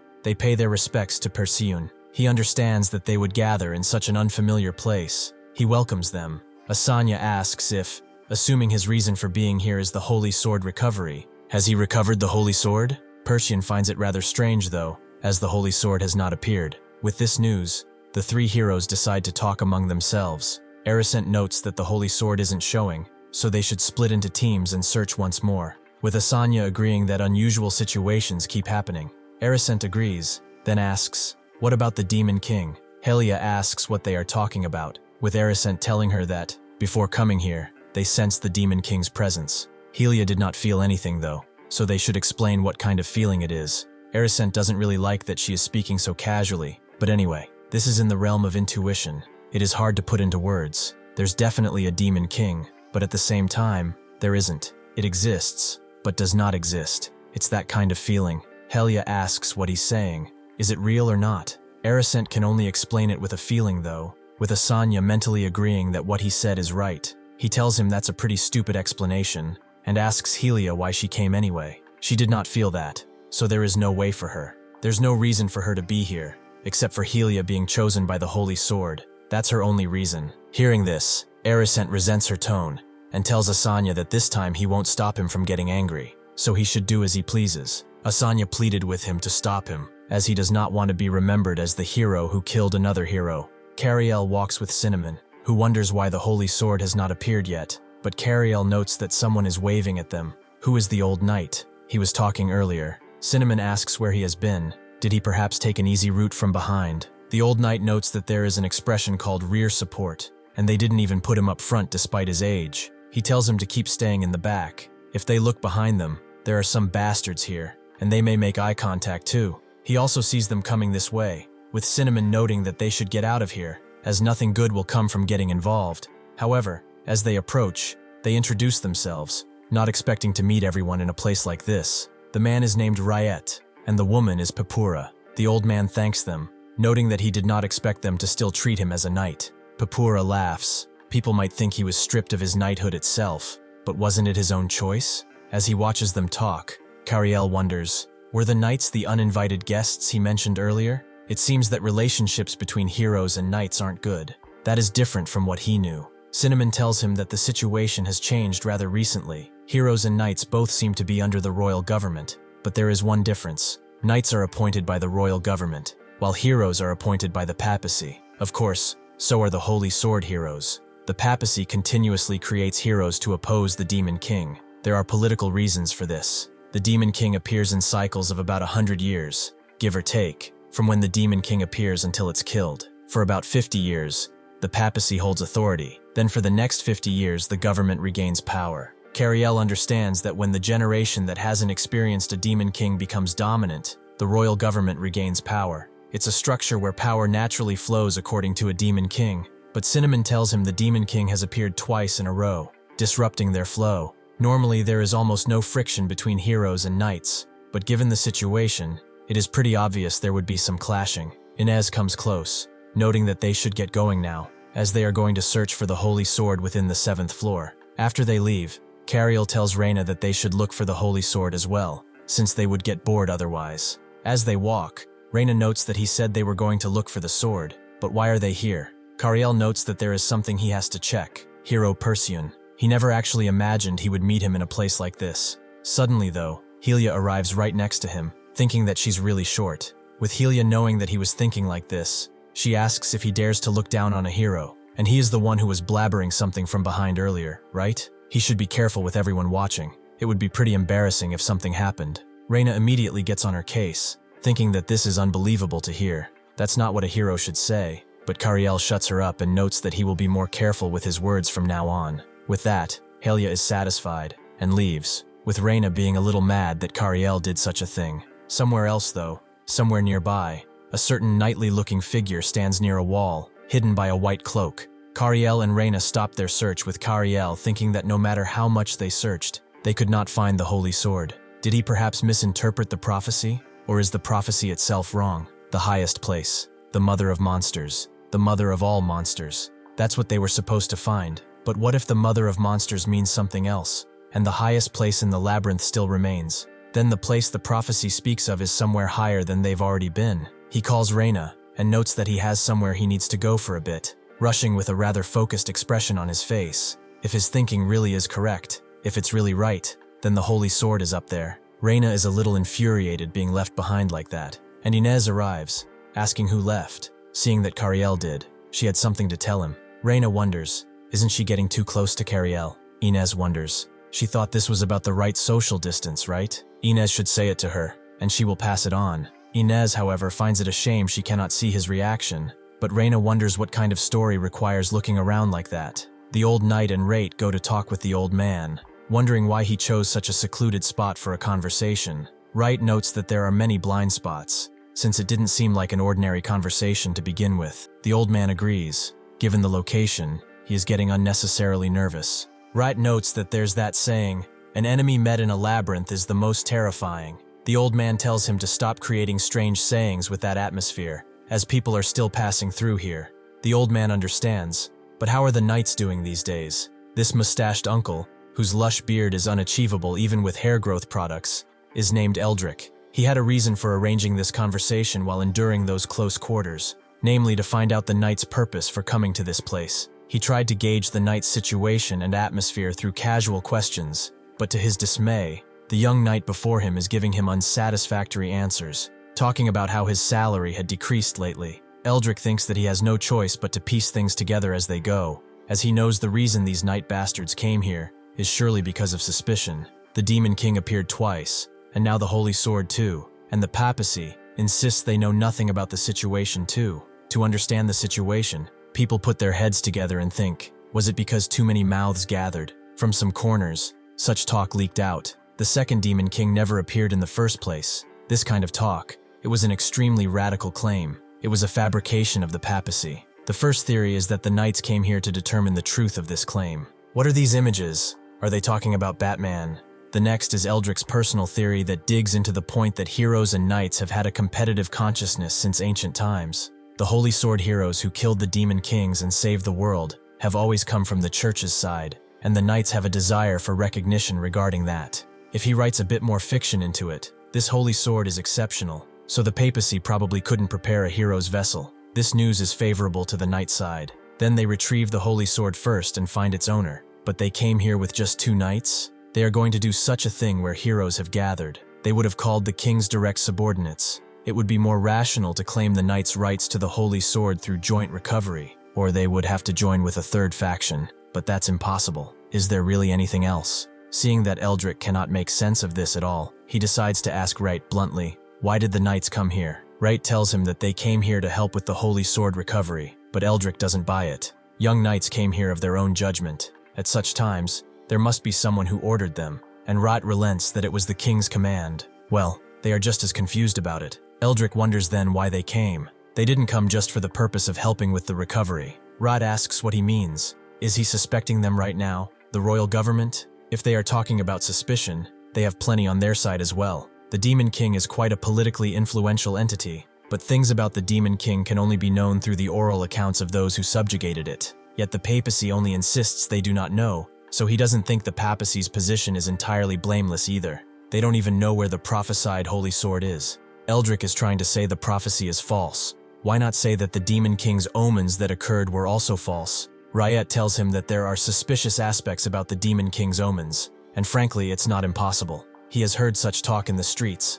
The prophet escaped. The Demon King never appeared. All of this is to idolize Perseon for the papacy's power consolidation, and Perseon is the Devil King. Eldrick tells him that he's gone far enough. He crossed the line ages ago. He hopes he realizes that. Riot looks at him for a moment and then apologizes. He got carried away. Recently, all he's been hearing is stuff like that. He seems to have been slightly influenced, so he apologizes. Eldrick understands, then asks why he does not return home and rest for a while. Rate tells him that he's the breadwinner, but Eldrick tells him that it's not important. What matters is having a place to return to in the first place. As the people behind them scatter, Eldrick still cannot make sense of this. This does not make any sense. They really have no other intentions. Riot agrees. After all, he has a home and a family, so there is no reason to do something reckless. But Eldrick wonders, why is he doing that? Like the bastard he is. He's a bastard who claims he has no intentions but is clutching his sword like he's about to strike. He's making people rather nervous. Kariel continues climbing,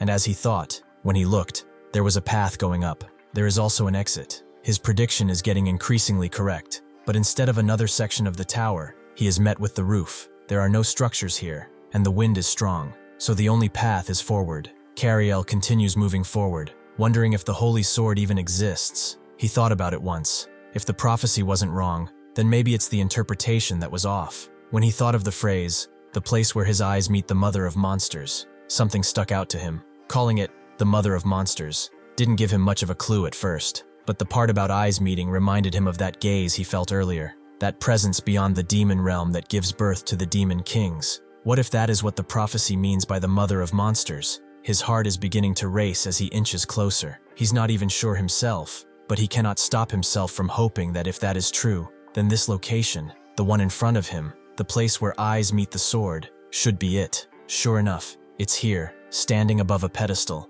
ready to be claimed by those who are deemed worthy. Kariel can't believe it. He laughs shakily at himself. The holy sword truly is here. If he takes hold of that, could he become a hero as well? Suddenly, though, someone arrives, noting that the holy sword is quite a mysterious object. Only the worthy may lift that sword, but from the moment they do, their trial begins. Kariel doesn't know what he's talking about, but more importantly, that's Perseon right in front of his very eyes. What does he even say? He just starts fanboying and notes that it's an honor he never imagined he would meet him in a place like this. Since childhood, he has always admired him.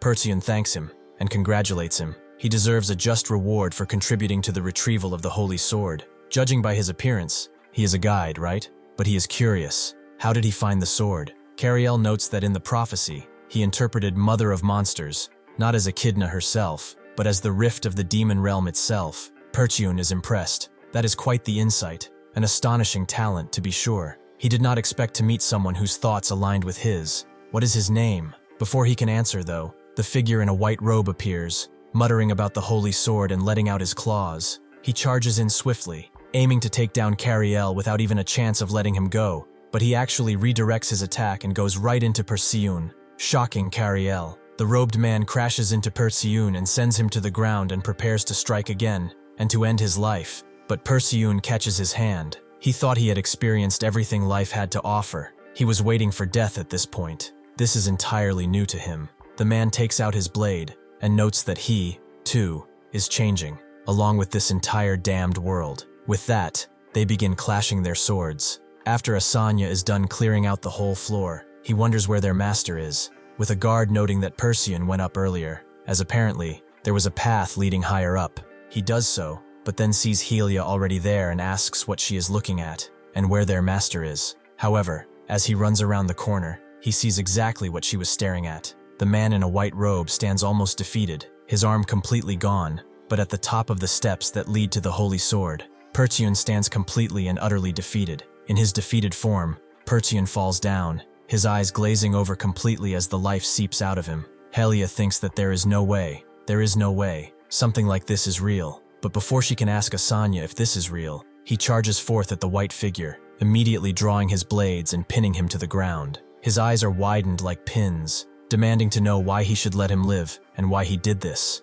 with the man who did this being Akela. The guards wonder what is going on. Is Percheon dead? Wait, weren't the knights here earlier? Did the knights perhaps do this? As everyone begins to panic, Asanya screams at them not to panic. They should remember this is still within the labyrinth. They should stay alert and prepare themselves. They should go down to the lower floors and report. Tell them the holy sword has been found. A retrieval is in progress. Eldrick tells Rat down below that he's making everyone rather uneasy, and he got the gist of it. Following the code of chivalry, he will declare his approach before combat. He will fight unarmed with his own body. Eldrick suddenly disappears and appears right in front of Ryet, who has already drawn his sword, forcing Eldrick to dodge and step away. Ryet notes he needs to widen the gap, but before he can, Eldrick charges in again, forcing him on the back pedal. Now that he thinks about it, he never did hear him approach. What is he waiting for? Shouldn't he speak up?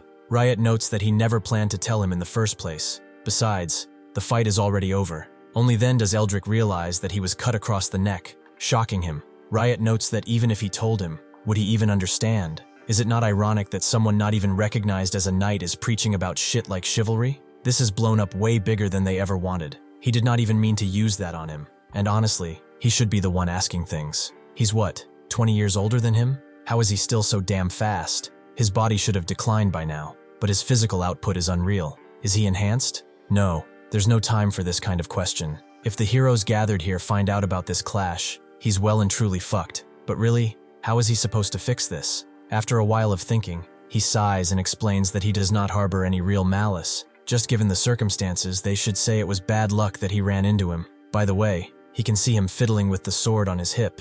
Eldrick tells him that he's embarrassing himself, and Wright charges at him, putting his blade into him before he can react, and then pushing him towards the ravine right before them. Eldrick tries to take him out with a hidden dagger, but Wright catches his hand and manages to throw him off completely. As Eldrick falls down, he looks at the sky, and then lunges his own dagger into his heart, ending his life before he can fall down completely. Wright can hear his bones crushing, and his corpse falling to the ground, and sees that there are no witnesses. As long as he can handle this cleanup, everything will end properly. However, that's when he feels a certain presence, something that is not entirely human. Reina and Inez talk somewhere else, with Reina noting that if they're talking so secluded, it must be something important, right? Inez agrees. If this slips up, she might just lose her tongue. Well, they should get straight to the point. Does she believe all the announcements made by the papacy or the royal court? Reina isn't really sure. She's never been interested in that stuff. Inez expected that kind of answer. If it were Kariel, he'd have shown interest, so maybe she should ask him directly. Reina immediately composes herself and notes that, since they kept this holy sword retrieval thing a secret, if they were holding information, maybe they released false information instead, so she wouldn't trust it completely. Inez notes that she is rather sharp. Must be the mage inside of her. Then she probably already sees why she brought this up. Above, Asanya demands a reason, or a decent excuse, anything so that he doesn't cut his head off right now. Akela notes that what he's about to say is not a confirmed fact, and this still isn't proven, but perhaps the Demon King did not die 10 years ago. Both Inez and Akela have the same conclusion. It may still exist, and only now has it begun to move. Hearing this, Asanya swings his sword in the air before crashing it into the ground near Akela's neck. He notes that even now, that's a topic worth hearing about. But, begun to move, what does that mean? Akela notes he felt it too, the sensation when the Demon King appeared. But what Akela felt was different from what Asanya recently perceived. His sense surpassed ordinary instinct. It was something sharper beyond any human comprehension. It was, in truth, an extra sense born from a difference in nature, an otherworldly intuition. Asanya confirms as much. They both felt the Demon King's presence, but it was something not really tangible. It exists, yet it is difficult to say it exists in a way that's accurate. Akela states it is not a being yet fully reborn. It's in a pre-birth state. Asanya finally understands that what they felt earlier was the stirring of the Demon King. Inez continues, unless they were the ones involved directly, they have no choice but to trust the papacy's words. However, through less official means, she once heard this from a prophet, that the omens 10 years ago were far weaker than those 30 years ago, which means 10 years ago was the conception stage, and what they felt today was birth, like a cocoon before a butterfly emerges, or like an egg that has not hatched yet. Just as life spends months within its mother before it can sustain itself, a state where existence and non-existence overlap, a stage just before emerging into the world. For most unborn beings, they curl inward and endure the ages, but today, only a handful of them felt a stirring of life without origin. From that source, something they cannot name will soon be born. From there, the Demon King shall rise. Life begins with conception, only ending once it steps into the outside world.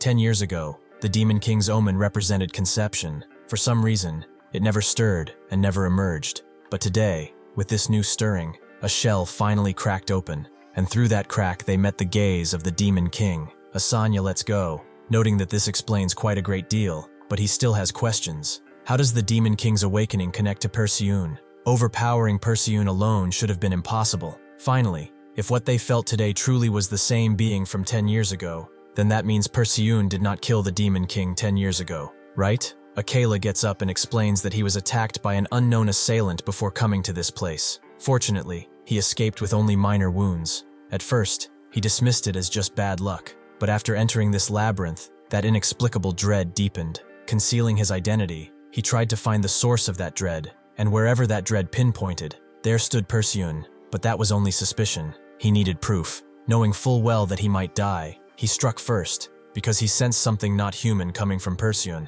To verify it, he led him near the holy sword and battled him, and the blade actually rejected him. That's when he struck. Asanya is confused though. The holy sword has not awakened yet, so how did that even happen? Akela guesses it was some kind of minimal defense mechanism, like an unbroken eggshell, but Helia calls him a liar with no witnesses. How dare he make such a claim? There is no evidence at all. That's when Kariel picks up and claims that he saw it. When Perseun neared the holy sword, the sword just pushed him away. Helia thinks that's impossible, clenching her fists, but Asanya tells her to stop. There is no use denying it anymore. He looks at Perseun's body. He did not move. He did not show any sign of action. But why did he do that? The birth of the Demon King has ended anticlimactically, right? Others will arrive soon. They will proceed with a holy sword retrieval and discuss how to resolve all of this. Akela understands. Then he will continue with his investigation. He advises him not to move around recklessly, but then he stops. Continue the investigation? What the hell does he mean by that now? Akela tells him that the sense of something not human he felt from this place was not from just one being alone. Asanya turns around again, as he does not understand what he's implying. He should explain. Akela tells him that the tower was crawling with crowds of humans and monsters mingled among them, making it nearly impossible to pinpoint the source of that power. While tracking, he felt one of those mixed energies shift upward when he reached the upper floor. That's where Perseun was. Asanya understands then. That means the other aura, the remaining presence, is still below. Suddenly he feels a string of that feeling being pulled, and Akela confirms that the aura has gotten stronger, and something else much larger is coming this way. One of the guards sees something from below, with another telling him to stop looking down like an idiot, and just look for the holy sword already. He tries to explain that he saw something, and doesn't know if it was a person or a monster, but his superior just tells him to get back to work and shut up. Reina tells Inez that this whole story is a bit hard to believe. This talk of the Demon King's resurrection and all of it. It does not feel real. Does she have any evidence? Inez wonders. Would this make it any more convincing? Her constitution is an external circulation type, but with a special trait. It is called a neural class subtype of the external circulation branch. Only a few lines about it exist, even in manuscripts. Normally, people with external circulation strengthen objects like muscle by channeling energy outward, but neural types allow one to channel energy into one of the 5 senses. Hers is hearing. Without this ability, hearing certain things would be impossible. Of course, unless she infiltrated the papacy to listen directly, she wouldn't know, but that's pretty sharp of her to put together. If she weren't part of the hero's party, she would have never even gotten close to the papacy's core. She thought that if she got inside, her ability alone would work, but that was not the case. The inner walls of the building blocked personal energy flow, so she came up with another plan. She used a drainage system. From this location, this distance, and that precise angle, she managed it after several failed attempts. Even then, She only caught fragments of a conversation. Reina understands that this makes the Demon King's continued existence easier to believe. Does that mean even with 2 swords, Perseon could not kill the Demon King? Inez tells her that Perseon does use dual blades, but there's only one holy sword. Did she think otherwise? Reina just figured that since he wielded the 2 swords, he thought he used 2 holy swords. But if the Demon King is still alive, then 10 years ago, they were so fixated on the Demon King that no one questioned the sword itself. Back then, was there ever any declaration of recovering the holy sword? If the sword did not appear 10 years ago, then could the one appearing right now be the same prophecy sword? Why did she infiltrate the papacy for that investigation? Is she feeling all right? At the same time, the guard who was screamed at to get back to work notes that there's something wrong, and he points out towards the sky, with the man who screamed at him doing the same. He sees something extremely horrifying, a gigantic monster that looms over them with malevolent intent. He screams out, and the others hear him, including Reina, who notes that Kariel is somewhere further, and she must get him. Kariel sees something, hears something too, but maybe he's just hearing things. He cannot even tell what's happening anymore. And that's when a bunch of monsters appear, pale, and apparently having already killed a few guards. The remaining guards are shocked to see that there are monsters here. What about the people they sent down to deliver the message? Seeing the human arm inside one of them, they can guess what happened to them. Asanya guesses that this is the source. Akela tells him that it is not. That is not a real source. Something else is coming from deeper in all directions. Sure enough, the ground breaks apart, and a bunch of bird-like entities appear in the sky, with someone holding onto one of them as they glide over like hawks, ready to prowl. As the guards move to get in better positions, one of them sees Ryet and tells him that a monster has appeared, so he should get ready. But he sees that there is no reaction to him. He wonders why a knight is even here, and approaches, wanting to make sure he's all right. But Ryet's entire jaw is crushed so hard that it looks like he didn't even have it in the first place. He seemingly died on the spot. Up above, the person who was riding on the hawk drops down, right next to Perseon. He sees that he is not dead but barely hanging on by a thread, and none of them seems to want to give him an answer. Akela looks back, wondering since when that guy came over, but Kariel recognizes him. That person is the old man Cinnamon talked about. Eldrick notes that, thanks to that, his workload has increased tremendously. Kariel notes that something is incredibly wrong. This entire situation just feels far too unnatural. Perseon was killed by another hero. Monsters suddenly started appearing, and now his friend is standing next to his corpse. Asanya approaches the staircase, knowing Eldrick by name, and demands to know what he's doing right now. Eldrick wonders if he needs to explain this. He's not really one for idle chatter, but he's not saying that he wants to fight. His neck is already pretty sore, thanks to some night bastard pushing him. Asanya agrees. He's got no intention of fighting. Eldrick feels that, for some reason, those words sound rather ominous. Should he take that as meaning, he'll just kill him and be done with him? Asanya tells him to interpret it however he wishes, and jumps in with his blade. But instead of aiming to strike, he raises the blade up high, aiming it squarely at Perseon, and tells him to be reborn anew through death, his dearest friend. He drives the knife into what remains of Perseon's chest, and he suddenly opens his eyes, feeling a new life within him. The guards note that the message that the holy sword was found on the lower floor never got through, so they should leave things here to them, and they head down to request support. As the guards who were ordered to do so run away, one wonders if the lower floors are okay, given that monsters are everywhere, with the other agreeing, but they should not worry about others. Before the other can answer, his head is swept up, completely decapitated, by one of the birds flying above, which then goes towards the last guard, but it is suddenly stopped by an arrow and falls to the ground. It was Cinnamon who heard there was a passage leading upward, so he came to see for himself. What in the world is going on here? Aerosant tells him that he will leave it to him. He's not exactly light on his feet, and Cinnamon tells him to do as much as he can. Aerosant taps the guard on the shoulder, noting that he's done his part as well. Now they will handle things on this side.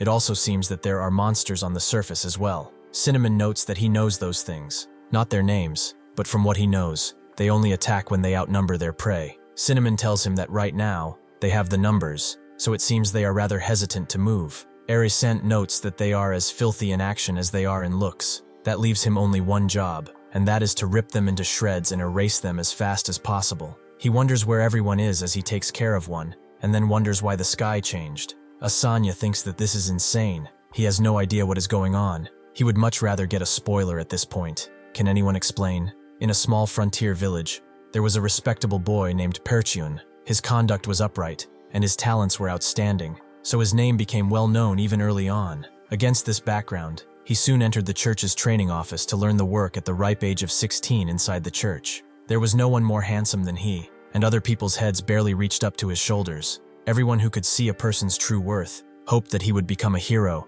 and wished for it to happen. That's when he met Eldrick, who was surprised by his cold reaction. But Perseon wondered what a knight candidate was doing all the way here. Eldrick told him that he needs to stay on the good side of the candidate who's going to be their hero, right? There aren't many candidates left realistically. He is the one who will become the hero. Eldrick wondered what he is worrying about so much that he looks like he is going to cry. Perseon told him he was wondering if it's really right for him to become the hero. Eldrick thought he was joking, but then he saw how serious his face was. And Perseon continued, he's been thinking about it for quite some time, just doing things because he is the hero, because it's an order, because he was told to do it. He is wondering if it's okay to act on reasons that seem shallow after becoming a hero. Eldrick wondered if it was really that bad. Is that how it is for most people? How many people walk their path because they truly wanted it from the very beginning? If one is good at studying, one naturally goes into magic. If one is physically gifted, they will become a warrior. How many people can explain calmly and logically why they chose their own path? Why would it be any different for the hero? There must be lots of people who keep going with just that level of motivation. Perseon took those words to heart and noted that he was basically saying that level of responsibility is enough. Eldrick looked at him and noted that he also aimed to become a knight. But in the end, as the world flows, everyone just goes along with it. If anything, he thinks the ones with a clear, firm goal are far more dangerous. He talked with those guys who were packing up to leave earlier, and they are completely hopeless. They did it for interest or money. There are guys who say they want to become heroes, but they treat heroes as nothing more than tools for their own desires. They do not look straight at a path in front of them, but get obsessed with what lies beyond it. Can one really expect any sense of professionalism from people like that? He doesn't really think so. He doesn't know if these are perfect examples, but he has heard many, right? A doctor who treated a different patient first for money. A knight who used his title to charge commoners a toll at a bridge. Someone who forces himself to just go along with the system. Compared to people like that, he might seem stiff, but someone like him who seriously thinks about the path he is walking is far better. With that, he left Perseon, who actually waved at him back. He did not know if he was trying to cheer him up or just being honest, but Eldrick was not wrong. Still, was it truly all right for him to accept something like this? To live a life without clearly setting goals or things you want? It might be an exaggeration at the end of the day, but it feels like the life of a slave who only works because his master told him to. This is a life that might be lived under the heavy duty of being a hero. Even so, if someone asked him if there's truly nothing he wants, that would not be true. He wants to go back to his hometown, to live in a lively, bright green meadow, to a vast sky not ruined by these stalled steel towers. It was innocent, pure, and unstained, a pastoral scene that fits. He also wants to find a girl, one that he can love. It is a modest, everyday kind of wish, but he does have wishes like that. So why is he afraid? As if he has nothing at all. The reason is this though. When he faces the many hardships ahead, will a wish that small truly let him push through those hardships? Because it's such an ordinary desire, won't it just crumble away and turn to dust? With such a flimsy wish, can he truly become a hero? Can he truly stand firm even before the mighty demon king, a being that exists only to kill and has no intellect to speak of? That alone terrified him. When Perseon turned 22, he was chosen as the Holy Sword Hero. Because the 100-year cycle of the Demon King's appearance seemed to be getting shorter, they rushed to appoint a new Holy Sword Hero. A few years later, according to prophecy, the Holy Sword appeared and was successfully recovered at the same time the Demon King appeared as well. Perseon, along with his companions, under the protection of the papacy and the royal authority, set out to subjugate him. This was when Perseon turned 25, but even if he had a holy sword, even if he had power immense compared to other people, he could still not defeat the ever-knowing Demon King. He was afraid it would end up like this, but he did not expect it would. He also wondered whether his companions who came with him were still alive. He felt like he could get back up and stand up again, and yet something was missing in the end. Is his wish really that small? A wish that breaks before the Demon King? He actually had a girl he was talking to in that village who always came to him, even when he was perched up in a tree, asking if he was afraid to fall. Perseon, however, told her that he was thinking for a moment. He was thinking about whether it's right to hunt the Demon King, with coming back here to his hometown as his goal, whether it's right for a hero to fight with such a light-seeming reason. It's that kind of worry. The fact that it all started from wanting to see her again felt too blunt, so he left that part out. She would probably say something similar to what Eldrick said. He told her that she does not need to comfort him. She, however, told him it's not meant as comfort for her. She can take this boring, empty space and fill it with anticipation just from knowing he's coming. And because he longs for his hometown, she stays here. That is why, for her, his wish to return home is the greatest wish of all, and the greatest one she'd ever want. Now he remembered his wish was not light. His wish is never light to that person, because her wish became his wish, and his wish in turn became hers. Now this feeling no longer belonged to him alone. He rose up, telling the Demon King that he wouldn't understand. His kind does not have language, so he will go back home. That is the only reason you're going to die here. However, that's when the Demon King spoke. What happened in the Demon King's castle can only be known by the hero alone. Even so, one thing is certain. Perseon had subjugated the Demon King. After the subjugation, Perseon dragged his broken body not towards the papacy or the kingdom, but towards the small village on the frontier, his hometown. After a long, long walk, he arrived only to find a scene he never could have imagined, a place of dust. The village was not even there to begin with. He went back to the king, who congratulated him. He had protected the nation, its people, and its king from a wicked and brutal force of evil. It is only right that they honor and celebrate this achievement. So all eyes shall gaze up at a still statue made of his likeness. All mouths shall sing praise of his deeds, and all ears shall hold his story close, even if they cannot fully repay what he has done. So what does he really want? Anything within the kingdom? He should speak it, and it will be his. Perseon knew what he wanted. He wanted her. He wanted the villagers, whose faces he couldn't even remember. But he told the king he wanted nothing, a heart that still could no longer be a driving force. And so he simply moved in whatever direction someone pointed, like a slave following his master's orders. How many decades passed like that? He was 25 when he slew the Demon King the first time. The next Demon King he faced at 45. Quite a bit of time passed since then as well. His neural circuits are now deteriorating faster than they can even grow, so he is dying right now. He looked up at the statue in the middle of the town, the one of him, but he saw nothing except an empty man. He met with Eldrick at the statue. He wondered what it was he wished to talk about. He knew better than most what condition he was in, so whatever it is, it must be important enough to call him out like this, right? Perseon liked seeing him, noting that it has been a long time, but he has never told him a secret. He and everyone else all seem to believe the Demon King has no intelligence. Eldrick agreed that's what everyone was taught, so that's what everyone believes. Perseon understands, so that is why, but he knows the world does not flow the same way it does in the books. When the first Demon King appeared, that Demon King spoke to him. None of that matters right now. He doesn't care about any of that. But that is precisely why Perseon was telling him.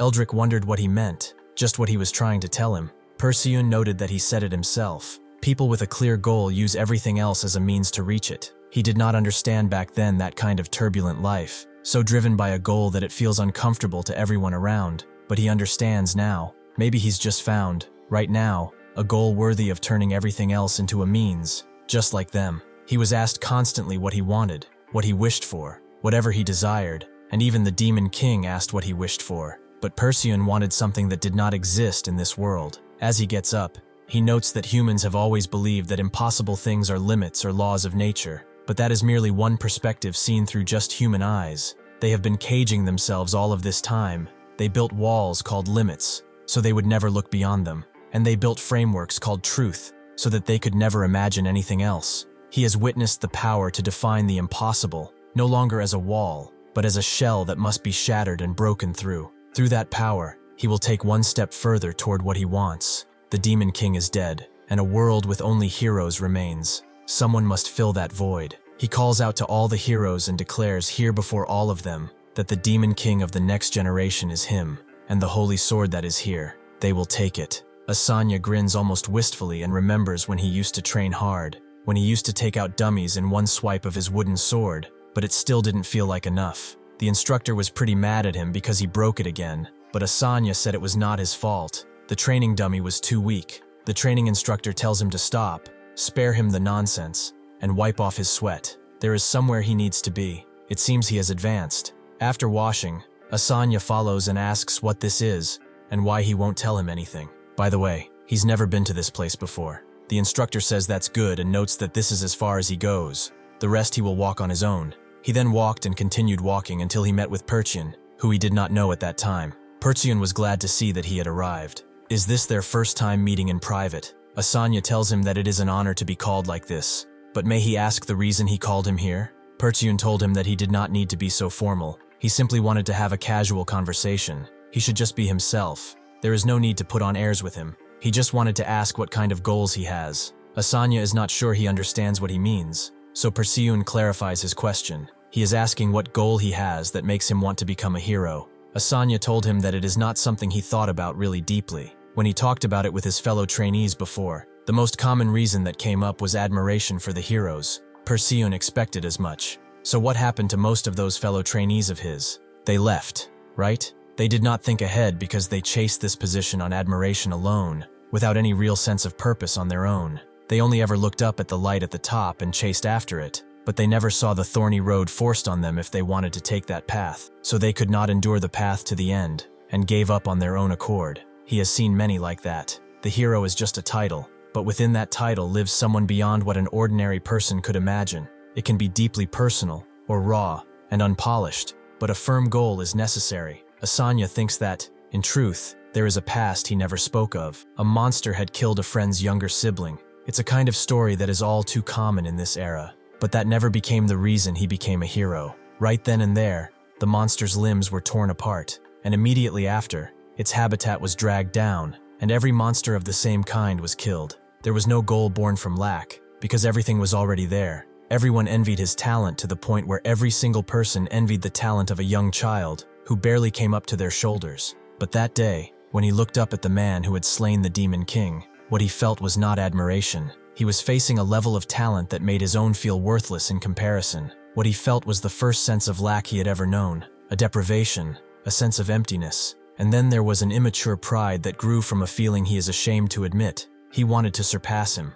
Perseun let out a soft laugh, and then actually smiled. He understood that a goal like that is one that will last quite a long time from now on. He should come with him and train, and not forget to bring an extra sword. Asanya was a little surprised, and asked what he meant, so Perseun told him he would teach him swordsmanship himself, the very swordsmanship that defeated the Demon King twice. And so, after training under Perseun's swordsmanship for several years, Asanya officially became a hero. Perseun called for him and said he had come quite far, even after becoming a hero. The achievements he's built are many. Asanya wondered if he could ever come close to matching even the feats of a master who has subjugated the Demon King twice. He still needs to push harder to reach his goal. Perseun agreed, but he only did it because he was a hero. If anything, it's him, the one who found a goal he truly wanted for himself, who is more remarkable. He has walked a great many roads that no one else has walked all alone, and that's how he knows. He can see where his road ends. He is growing weary and old, but he indeed has regrets,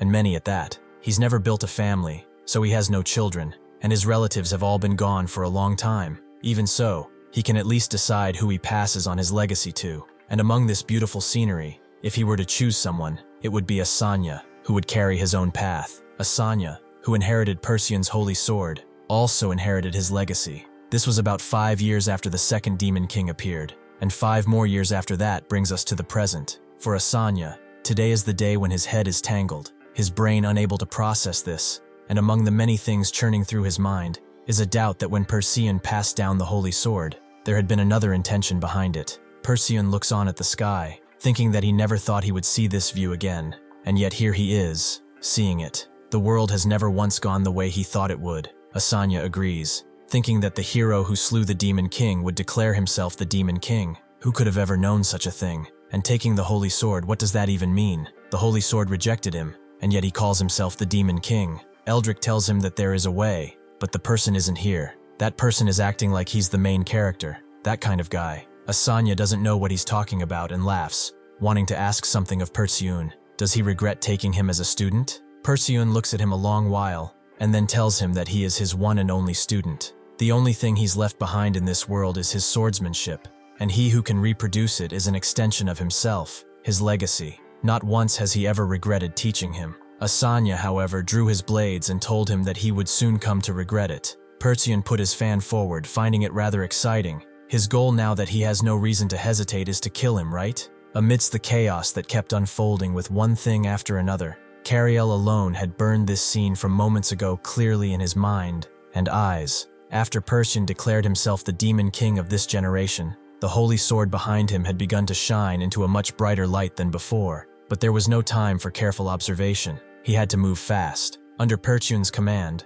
monsters had started pouring in from all sorts of directions, and the heroes started dealing with them. Naturally, Kariel was afraid. He wondered what he was going to do. What should he do at this rate? Perhaps it will be just like last time, when he could not do a thing. He bit his lower lip, forcing himself to think that this was different. Back then, there were no heroes, but now they were here, so it will all be okay. For now, they should all move, and he should find a role here like he always has. Helia alone can handle dozens of monsters without breaking a sweat. But those soldiers over there, what are they up against? He recognizes those monsters, and he tries to tell the soldiers that they only attack if they outnumber them. But one of the soldiers already knows, even in a situation like this now, where the numbers are roughly even, if they still attack, it means there are reinforcements nearby. So they should guard up and advance slowly, with monsters lined up right before his eyes, and no way to confirm who was alive or dead in this life or death situation. Laughably enough, Kariel's mind was busy replaying the journey up until now, looking back on the path he had walked until this day. He thought he had helped here and there through his advice or split-second ideas, and believed he had played some kind of role, however small it was. In truth, wouldn't things have been just fine without him? Wouldn't a spot he occupied be the kind that anyone could fulfill? Thinking about it more, the reason he was always able to help was perhaps because the hero simply did not know something, or because, just like Reina, being more suited for support in combat, each hero has their own strength and weaknesses. The fact that a mere apprentice guide even got included in a hero's party felt far too out of place. It was pointless questions like these, questioning his own worth, that were filling his head to the brim. However, he clenched his fists and wondered what the hell he was doing with things like this. He was standing alone, lost in thought. He should think about how to be useful. He shuts down his thoughts and moves. In a situation like this, even someone like him must be needed somewhere. He sees a wounded soldier and begins healing him. But as he looks on, he sees something. He hadn't thought about the monsters overhead, but he sees something else. Is that a monster or a person? The demon knight lands down, not expecting to see so many high and mighty people gathered up so high. He will send every last one of them crashing into the ground below. At that moment, instinct, senses, and gut feeling, every cell in Kariel's gut and bones, every single part of him that made Kariel, were screaming violently that this thing is dangerous. Kariel felt it in his very bones that the man approaching him stood at the complete opposite of everything. What should he do now? Should he run? There is no way he can shake him off. But just standing here does not make a difference either. He sees that he's coming closer, and he notes he has to make a move fast. What does he do, though? How can he get out of the situation? The man has seen him. He's in range. So what does he do? Maybe it was because he had too many thoughts crowding at once, bound hand and foot by his own thinking, that Kariel stood frozen like a statue, unable to do a single thing. The only thing he could do was just stand still, like he was already dead, like a corpse, to not stand out and not do anything, like that bandit back then, just like that time. He should just ignore him and walk past, hoping that this would happen. He prayed, and eventually opened his eyes. He saw the strange person nowhere nearby. It seems that he has passed by. The demon knight was right above him all this time, claiming that in a battlefield like this, where flesh and limbs are flying, trying to do something as pointless as stopping a bleed, he's pretty stupid. He thinks that whether little nuisances like that live or die doesn't really matter, but what does he think about it? Kariel immediately moves, thinking that he should run away, but suddenly the knight swipes his claws at him and manages to catch him a bit. He thinks that he should have put a little more into that run of his, but why did he dodge? He wasn't trying to hurt him the first time. Kariel wonders what he's feeling now. His cheeks feel hot. He is unable to see from his right side, and he sees that his eye was cut, with his entire face being mangled on his right side. The demon knight grabs his head and notes that, instead of wasting time on things like caring for others and helping people, why did he not spend it on his little weak self? Well, maybe it's already a little too late for that. He should rest easy though, as this will be rather painless, as the blade crashes down on him. Kariel's entire vision began to swim, and time began to slow. He was going to die. He is actually going to die, but he does not want to die. He pleaded, and eventually someone came, right when the sword was about to crash down. It was Helia. She notes that she knows about him. He's the one they call the hero hunter, right? He only goes after heroes. Then this one over here seems like a much better match for him, right? So he should leave that guide alone and come to her. As Kariel tries to catch his breath, his eyes still bleeding, the demon knight approaches, and agrees that useless things that aren't even entertaining need to be cleaned out anyway. She is the hero of the sun, Helia, like the man who dared to reach for the sun and came crashing down as his wings burned. She should try to bring him crashing down too. The guards watch from above as they deal with some more monsters and see something else, something that neither of them has seen before. The carrier monsters open their bellies wide and drop monsters right out of the sky, right onto the waiting soldiers. The demon knight rushes towards Helia, swinging his right arm towards her, and after she dodges, he tries to attack with the other, but she blocks the attack. Seeing this, he uses his power to prepare a mighty blow, cocking both of his hands back, and seeing this, Helia herself puts her sword forward and blocks the incoming strikes. The demon knight backs away slightly and notes that, seeing her hide behind that gray sword, makes him think that the title of the sun is far too generous for someone like her. She just looks like a cockroach that fled into the dark. Heroes truly have no shame, it seems. Helia notes that he's been getting on her nerves this entire damn time, and slams her large sword into the ground, unleashing her power. Helia's ability is the sun. She grows stronger when the sun rises, and weaker when it sets. It's a brutally honest ability. On cloudy days, she draws the solar heat stored in the great sword. Because it is so tied to the weather, it can be both something of amazing strength and her greatest weakness. The beauty of the power is undeniable. Every day is like rolling the dice. 70% luck, 30% skill, and 100% concentrated power of will. At the perfect moment, when there are no variables in the way, the power is on par with the sun itself. The demon knight is glad that she's finally decided to use it, and Helia moves, ready to take his life, telling him that she will eradicate everything, armor and all. Nothing will be left. However, that's when the power of the sun diminishes, as something is blocking the sun, something gigantic. The thing that flew to the top of the tower is standing on a lone pillar, knowing exactly what it's doing. Everyone wonders what it is. It cannot be a wyvern, since it's too big, and they've never heard of a dragon with 3 heads. Asanya, however, knows that thing is dangerous, way too dangerous. Suddenly, all 3 of its heads begin channeling power. 1 fire, 1 electricity, and 1 darkness, all culminating into a blast of gigantic power that it sends right onto the people below. Aerosent rushes forward, telling everyone to stand behind him and trust his body. On a battlefield overrun with slaughter, he is the one who shields countless comrades, a wall built from blood and flesh. With his ability, he is able to block this constant stream of fire, but it is pretty clear that it's taking something out of him. Eldrick comes around, noting that he is working quite hard out here. He came here for nothing more than a conversation. First, he wishes to make it perfectly clear that what they want is not a fight. It's that thing over there, the holy sword. Aerosent turns, hears him, and wonders if he knows. Maybe it's because of the roaring flames in his ears, but he can't quite understand what Eldrick is saying. Could he please just come a little closer and say that again? He will surely give him an honest answer this time. Seeing the danger in his eyes, Eldrick notes that somehow they've been managing to have a conversation, or perhaps that was just his imagination. Unfortunately though, he's not exactly the considerate type.